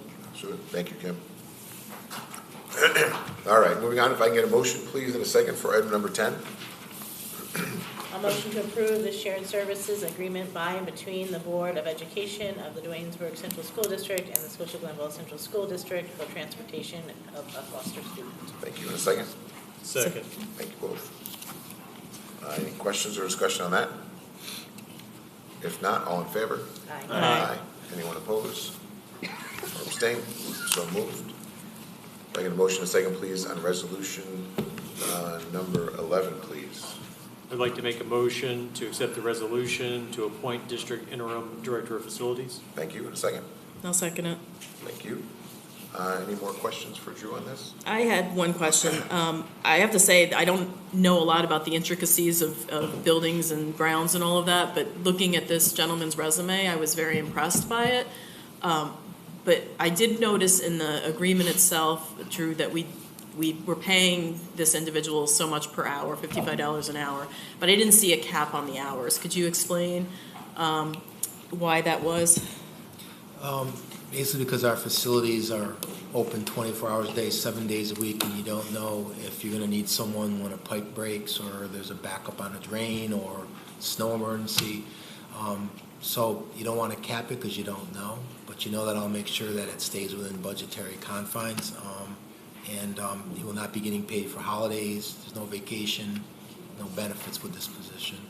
And based on what you were showing above, was that the $39,847? Yeah, we'll come out budget neutral for the fiscal year between because of the lost of the two. Yep, turnover savings and bring him on. Correct. Okay. So I did math, and unlike Mike, I'm not great at it, but to me that seems, based on what we're paying, is 615 hours. You think it's doable, 615 hours? Okay. Thank you. You're welcome. Thank you, Jim. Any other questions? If not, all in favor? Aye. Anyone opposed or abstained? So moved. Motion please on resolution number 12. Make a motion to accept donations for various senior high school board scholarships as submitted. Thank you, Cronjet. Second? Second. Chet. Questions, comments? If not, all in favor? Aye. Anyone opposed or abstained? So moved. Motion and a second, please, on resolution 13. I'd like to make a motion to accept the resolution, accept and establish the Scotia-Glenville Lions Club Scholarship. Thank you. A second? A second. Thank you. Any questions on this? All in favor? Aye. Anyone opposed or abstained? So moved. Can I get a motion, please, on resolution 14? We can put them together or no? Let's see, page 14. We can, yeah, one's box tops and one's PTA donation, if we choose to, absolutely, 14, 15.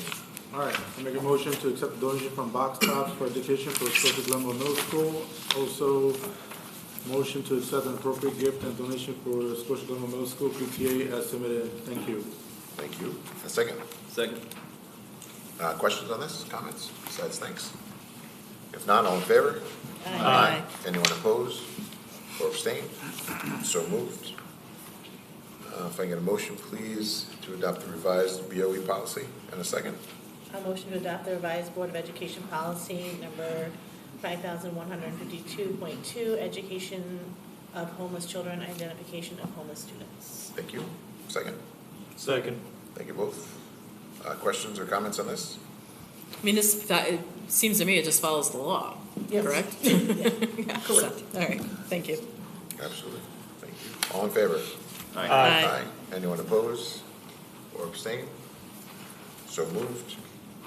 And motion, please, item number 17 and a second as well. I'd like to make a motion to approve the updated list of purchasing cards for Lowe's and authorize issuance to employees.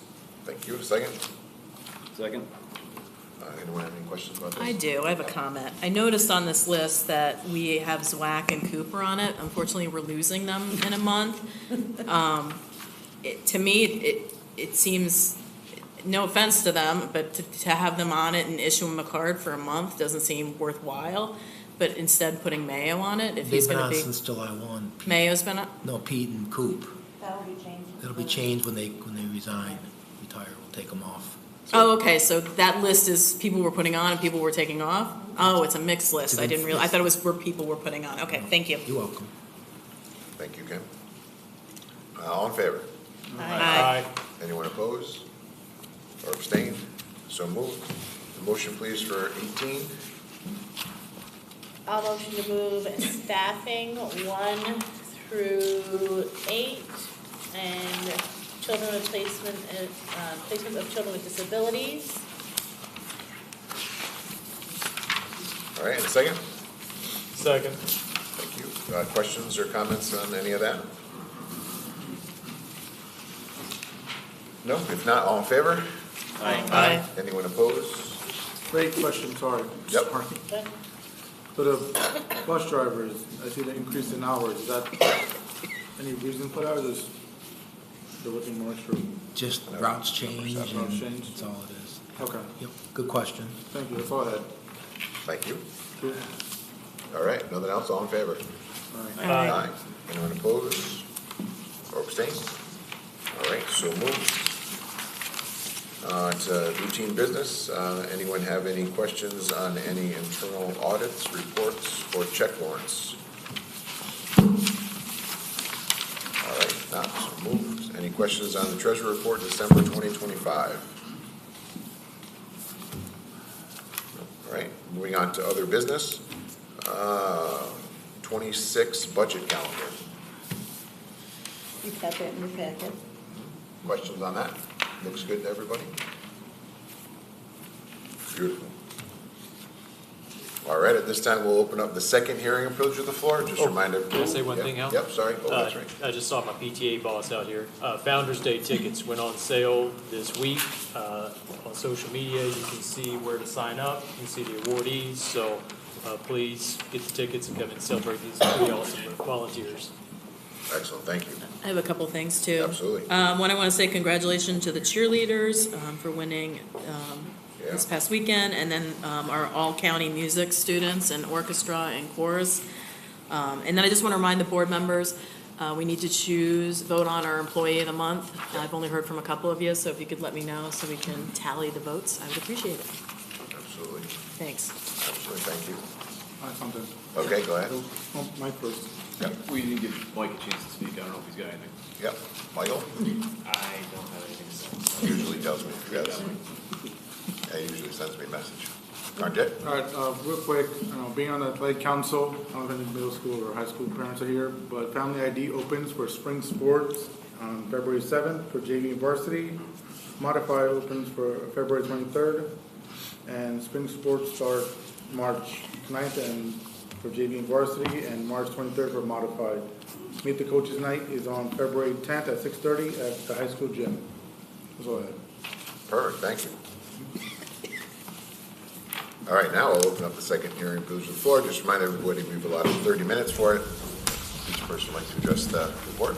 Go ahead, Sarah. Hi, my name is Sarah Hoffman. I'm the president of the Scotia-Glenville Teachers Association, which represents teachers, nurses, teaching assistants, aides, and monitors. The first thing is just a procedural request from the Board of Education. I'd like to request that rather than grouping everybody's name together under staffing, if those could be read individually, as we're facing potential layoffs as we move forward. Everybody's name being read at the same time is a complication. And I'd just like to ask if we could just read each name individually so that there is an established order as names are read for seniority purposes. So that's just a procedural thing, but if we could just start to separate out the staffing and the hiring. The second thing, as we are heading into budget season, I just wanted to mention a couple of things. I noticed tonight that we're hiring yet another interim person for our school district. And as you pointed out, with no cap again. I just wanted to list off some of the expenses that we have had over the last year. We've hired Michael Leonard at $1,000 a month as a consultant. Rich Wiesen is here, $1,800 a month as a consultant. And that's on top of paying a director of technology and over $500,000 to Acture. We're paying Jill Bush as interim HR, $500 a day with no cap on numbers, or on number of days. We're paying Kathleen Spring $500 a day to be interim sort of PPS director, I think, or assistance person. There's no cap on her days. And I just guess I would say, as we're heading into the budget season and we're planning, I hope that what we're looking at is hiring our own people. We're facing tremendous layoff. Obviously, Susan and I have been working together on this, looking at seniority lists, and I'm really concerned by the amount of dollars that are going out for interim people when we're laying off our own people. I represent a lot of people that work in the school district. I represent a lot of our unions and units here. And when you add up what we're paying the interim HR person, we could hire like 3 teacher assistants for that price. When you add that together with the consultants, or you know, Kathy Spring, who's a wonderful person, but $500 a day, that position could be a CSE chair full-time, which we've had here, and was here many, many years, 15, I think, during my time here. So I guess I would just say, before we start laying people off and having those hard conversations, which I know we have to have, and I recognize that we take a look at where our dollars are being spent, and that we're spending them on our own people and our own community, and positions that are directly serving children. You know, teachers, nurses, teacher assistants, aides, and monitors are boots on the ground every day with our students, and they're having direct impacts with our kids and our programs. And I just would really ask that we consider every dollar as we budget moving forward, and that we reevaluate what we're spending on interim people in a year. I totally understand that you don't have to pay benefits for them, but you know, a teacher assistant with benefits is significantly less than what we're paying an intern person. A new teacher hired on step 4 with benefits is about the cost of one of those. And we're gonna talk about laying people off. Could we utilize our own people and save jobs by not spending so many dollars on intern people? So that's just my ask tonight, is that we really take a hard look at that as we plan the budget season. I know hard decisions are on the table. I know we all have lots of feelings and emotions around that, but it really is important that we try to hold on to everybody that has committed themselves to our school district in a full-time manner, and that works here, and that has dedicated their career to our kids. Thank you.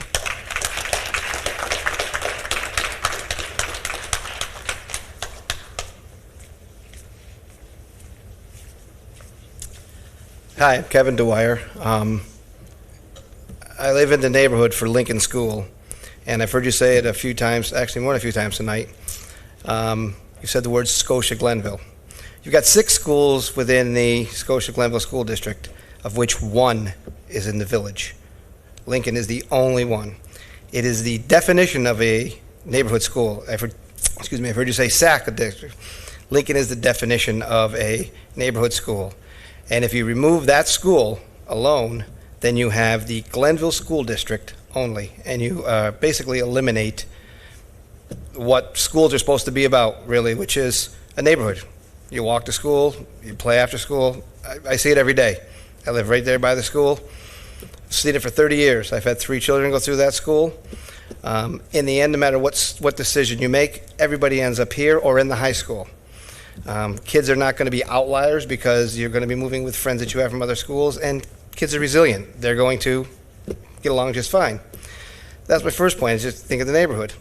Secondly, it doesn't take a lot to figure out that you keep talking about transportation costs. You take a school that is 100% bus and a school that isn't. Now you're going to take a school that isn't and make that 100% bus. That increases your transportation cost. You really don't need to see a lot of numbers to realize that's going to go up, period. The effect about the school busing is going to be minimal as far as people from Glen Warden coming down to Lincoln. You have the same buses, it's about 1.5 miles away, not as big an issue. Third is you just spent a lot of money in Lincoln. You put in the capital, I believe it was an HVAC system or something along that line. It's a lot of money, a lot more than a fence. And Lincoln has a fence around their playground that is probably about 75% enclosed. It would be a hell of a lot cheaper to fully enclose that playground, then build a whole new fence, let's say up at Glendale. One thing you got to remember, if you close a school, programs move, teachers can move, kids can move. If you close the only neighborhood school you got, a neighborhood can't move. Now you have a big hole, and it's no longer the Scotia-Glenville School District. It's really just the Glenville School District. And you're affecting, I know I'm the outlier here today, and if I was in the same situation with these people, I probably would be upset as well if it was my school being closed. But fiscally, I look at numbers every day. I can read numbers as well as anybody in this room probably. Fiscally, it makes the most sense for Glen Warden. You talk about SAC. I understand SAC is what you call the anchor school. Lincoln is the anchor school within the village of Scotia itself. And that's something that you guys have to consider. And you really can't push this off a whole lot longer, because, I'm also a taxpayer. And I can tell you that every year it gets voted down because you have to come back with 10%, 11%. Costs are not going to go down. If you don't close the school this year, if you go too late and have to go to school, things are going to get cut from the other side. I've seen programs cut over the course of years. I've seen AP programs cut, sports cut, field trips cut, because you can't afford them. And if you keep 4 schools open, as you're talking about elementary, and you have a $2.9 million budget gap, it is not going to get any lower. It's going to get bigger. You know it. That's why you're talking about this. You could ask for all the numbers you want. I think you got all the numbers you need, personally. It's just a matter of, I don't know if it's because you have a tie to a certain school, whatever. You have to set a motion aside and look at it fiscally. No matter what decision you make, not everybody's going to be happy, guaranteed. You can't do that. But in time, it all works out, always does. All right, thank you very much.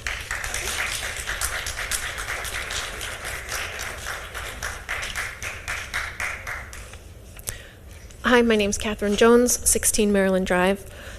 I'm up here asking the board if there's a way between now and February 9th or whatever this next date is that we can connect with you. We need you. You are all we have right now. I know that you are constricted by many bylaws and that you're silenced. I know this. But 2 of you have social media accounts that we value, we look to, we get information from. It's helpful. Everyone's going online to talk about this. Please consider an account, even if you turn comments off, because that can be a scary thing to do, to put yourself out there. Please consider making an account. When you hear a snippet of information, please tell us, because these closed doors conversations are exclusive, and we're not part of the club. Susan says that to Mr. Torelli that Glenville might rent the building. Great piece of information to know. It's something. Pieces of the puzzle put together a puzzle that we are trying to solve, and we have nothing. We sat here tonight as if this was day 1. Asking simple questions. Hal, thank you for asking about the DS classes and the fence. We have been asking. Chad, Kimberly, thank you for asking about redistricting. We have been asking, and the whole room understands what they were asking. The whole room knows what they were asking, because that's what we are under the impression of from day 1 with the ROS committee. So to hear that you are shocked and confused and asking for clarification over and over again is, I don't know if I want to say unacceptable or concerning. I don't know which side of the line we are on at this point. Mike is asking, how is this building going to be used? We've been asking. And Mr. McCord stood up here and gave us information on what a preschool entails. Thank you, because we've been asking. Emails, social media, community talks, no answers. And tonight, the chance where we get to come together and hear what we've been asking, silence. Silence. Not one new piece of information presented, not an opinion, not a vision. We have no opportunity to be face-to-face with the leaders that are in this exclusive club, because I'm sorry, but grounds for discussion is an opportunity for people to pour out their complaints. It is not a forum to gather information on the vision of our district. We have no opportunity. I don't know what else to say, except that Mr. Torelli is right. We can push this vote out and table it as long as you want. We're not getting more information. So what do we do as a public? I don't know the answer, but I'm asking if there's anything that you guys can do to loop us in or include us or open up to us. We need that. Thank you.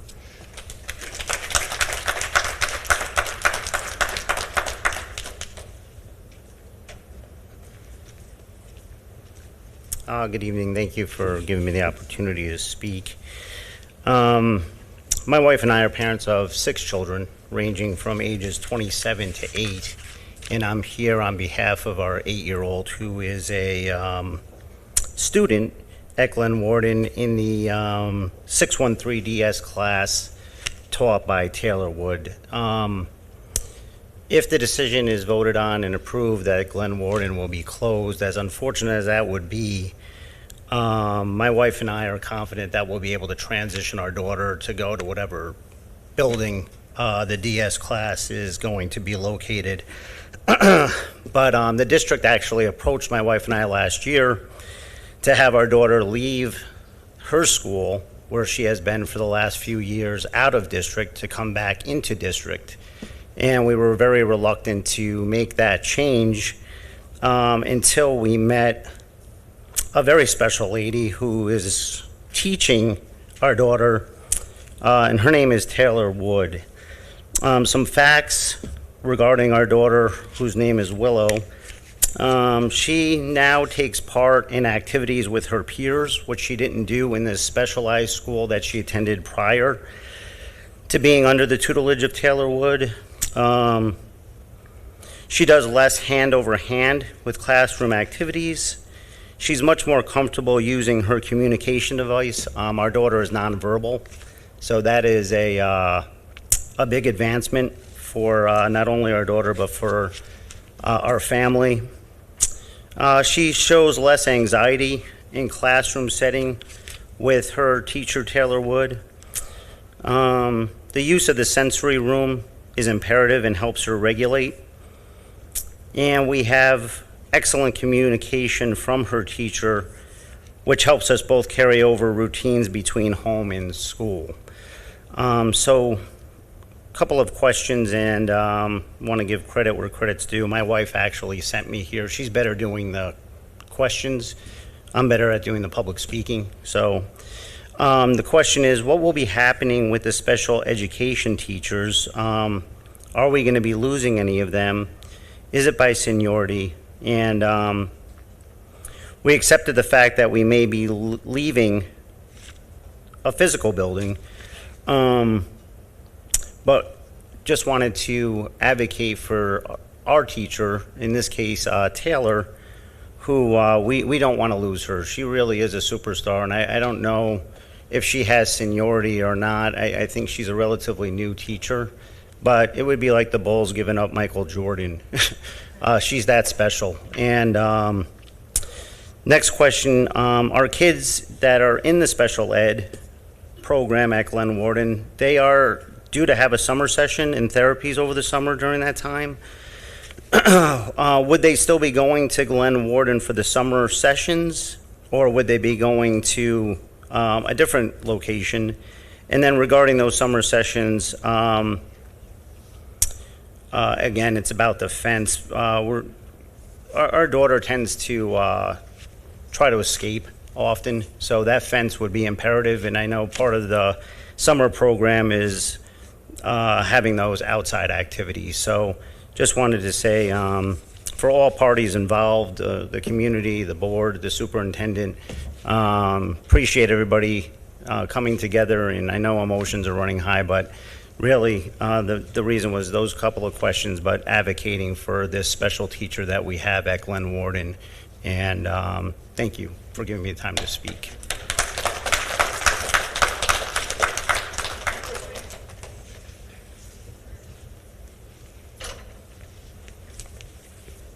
Hi, I'm Heather McCord, Cherokee Road. I've been a member of the Transportation and Attendance Boundaries Committee for Reimagining Our Schools. I'm here tonight as a parent, as a graduate, and I really just wanted to address some of the concerns I had over the course of listening to this meeting. My participation in government teacher from many years ago would be very proud to see me here speaking out loud at this forum. So I'm here because I'm really concerned about what's going on with the district, and I think that responsible decision making is a really critical piece of what's happening here. I've emailed the board a little bit about the process of reimagining our schools. I've spoken at a few of the open forums regarding that. And I think that at this time, the lack of information is beyond concerning to me. There's probably 50 or more people here at this meeting over the course of the evening sitting and listening, and there were audible gasps when some of the questions were asked. Basic information about transportation boundaries. I was sitting in a committee for weeks talking at length about how to redistrict the elementary schools, about how we could distribute the impact across all of the youth in our district. We talked about addressing some of the equity issues here in Scotia-Glenville. We have town-village issues that have been historic. They've been for my entire life in this community, and they will persist Reimagining Our Schools provided an opportunity to address that. We have the information we need to start talking about where to draw the attendance boundary lines. Making a decision to close one elementary school, pick up the youth, and put them in other buildings does not reimagine Scotia-Glenville's educational plan. You as the Board of Education need to make a responsible decision, and you can't do that without information. You need responsible decision-making and responsible leadership. We need to stop having this chaos. You should not have 50 people at a board meeting. Board meetings should be routine, business as usual, and the occasional blip for something. I want to see this kind of turnout to celebrate a teacher getting tenure or to celebrate a group of students who've had a great success.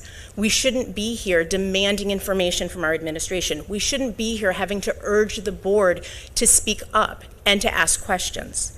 At this point, I don't believe that this board can make a responsible decision without being provided information by the district.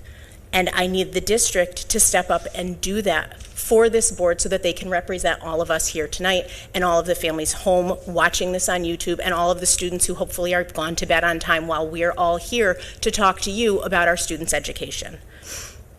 We have navigated into a storm here. It is chaos. Nothing is happening. Words are flying around and nothing is changing. Decisions aren't being made because there's no information, and it isn't responsible to simply close a school and move the kids. That is not changing anything. That's solving an immediate problem. We've spent time here talking about transportation. Transportation, even if you spend a lot more, $100,000 on $60 million is less than 0.2%. Is it worth talking about 0.2%, 0.1% when we're talking about these big changes? Your personnel changes is $1 million on $3 million. You still have a budget gap to close, whether or not you close an elementary school. There is a problem here. I don't believe that this board will have the information it needs to make a decision on February 9th. I will be here to find out. At this point, I'm concerned that the people who have navigated into this storm may not be the people who need to guide us out.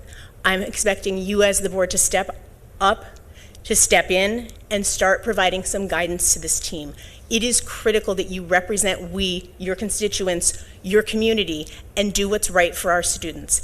If you do not take advantage of this opportunity and we rubber stamp a plan, we will be failing these kids. We need responsible decision making. Take responsibility for your role here. If you are someone who should be providing information, provide it. If you are somebody who should be speaking truth to power, speak it. But now is the time for responsible decision making and responsible paths forward. Thank you.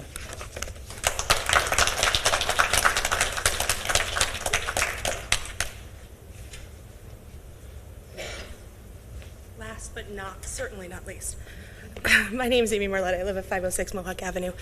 You have 222 days till next school year opens. 222, I know I sat back there and counted them. I'd ask you what the plan is, but there isn't one. It's fine. You've got to show up on February 9th. You can't vote in March. That's not, no. The chaos needs to end. Quite honestly, the Facebook comments need to end. It's a bloodbath. And it's people that are speaking things on Facebook. And I'm sorry, guys, some things that we're saying are just not true. And the people that are trying to be like, hey, that's not exactly how that works, I've gotten tired. We have. That's neither here nor there, though. You have 222 days. You got to make a decision. We can't not close a school. If you don't close a school, you have to have a reduction in force of 17 teacher heads, Drew said tonight. I was going to tell you 22, so thanks, Drew, for that. Plus the 7 people that have already retired, so that's 24. Simple math. That is going to affect every child, K through 12. Our mission is to teach and educate the best we can with the dollars that we have. Do better. You needed to vote. I understand February 9th was the original date. Go ahead, February 9th, that's fine. The superintendent moved it up to you on 1/26. C'est la vie. The plan doesn't change with what building you close. The same steps have to happen. Seniority lists are seniority lists. I know it sucks, but it is what it is. This is chaos. You need to end the chaos. You 7 have the power to end the chaos. Do it. Please. 222 days till you welcome the students back for the 26-27 school year. You have 222 days to get your crap together and get it done. And that includes a incredibly detailed timeline of when teachers will be let to know. If they will be let to know by March 1st, that's excellent. If that rumor is true, fantastic. Let people know. Catherine wasn't wrong. Let us know. We just want information. March 1st is the date. March 1st is the date. Excellent. When will parents know? That's the very next question. When will I get a letter in the mail on Parent Square, however, smoke signals, I don't really care, on when I will know my kid is going to Sac, Lincoln, wherever else. That's what I want to know. That's the tangible data points the community is looking for. If you gave us that, a lot of the chatter would probably settle down. Thanks.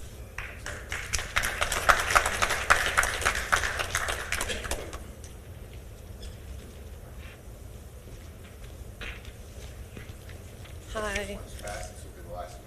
It will be super fast, I promise. No, it's all good.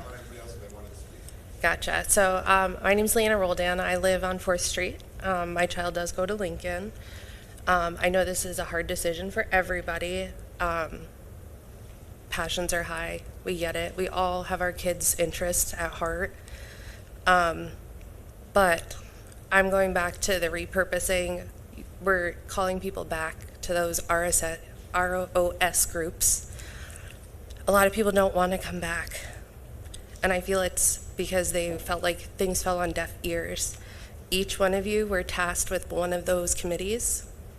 Each one of you sat in those committees. You sat with us. You talked with us. You came up with solutions with us. And then it didn't happen. So we just ask that maybe if we're going to go back to this, we collectively figure this out. Maybe all of you sit in the room with one group, including the superintendent. We all collectively, you hear each group, so it's not just piecemeal when it comes back. I just really think that everyone's voice wants to be heard, and I feel like at this far, it really hasn't. And I think, correct me if I'm wrong, that's pretty much what everyone is looking for, to be heard. So that's all I'm asking, is that maybe we refacilitate how we're doing these ROS meetings. That's it.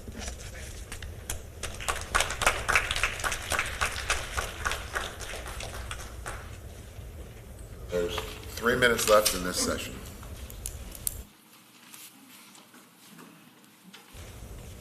Excuse me. I'll definitely be under 3 minutes. I don't have much to add to the conversation. I just wanted to talk more about the conversation itself. Personally, I've been lucky enough in my time in Scotia to have met every board member here, had conversations with most of them. I've had conversations with Susan, I've had conversations with Drew about different things. Rick, I don't know if we've had conversations, but I've seen enough of you to respect what you do. And I will say, I guarantee nobody here wants to close the school. It's just the position we're in. In the public, online, at these meetings, there's been many implications and accusations that everybody up here isn't doing what they think is best for our children. And I emphasize think what is best, because nobody knows for sure what's best. If we did, we had a magic 8 ball, we could figure this all out pretty quickly. I know with my heart and mind that everybody up here, from administrators to board members, are doing what they think is best. And people need to understand that and need to respect the people up here. There's not many people in this room that have run for board positions, if anybody, besides the 7 people up here. You know, people are quick to point out what the mistakes have been or what they think was going to happen, what could have made things better, but we don't know that, you know. Sure, we could have made a decision 5 years ago that changed things and we'd have no budget gap right now. Or we could have made a different decision 5 years ago that we'd have an $8 million budget gap. You know, you don't know because nobody's got that in them. A couple other things. If we polled the people in the audience right now, I think the vast majority, if not everybody, would say that they love their teachers. And really, isn't that what it comes down to? We have fantastic teachers and our kids get a great education, and we really need to focus on that. So I'll close with, you know, money's driving the decisions that we're making, but it shouldn't drive us apart. We really need to work together Be proactive and appreciate what we have, which is people working hard to try to make the district better. Thanks, everybody.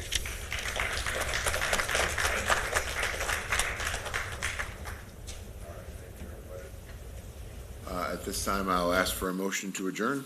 I'll motion to adjourn. A second. All in favor? Aye. Anyone opposed or abstain? Thank you.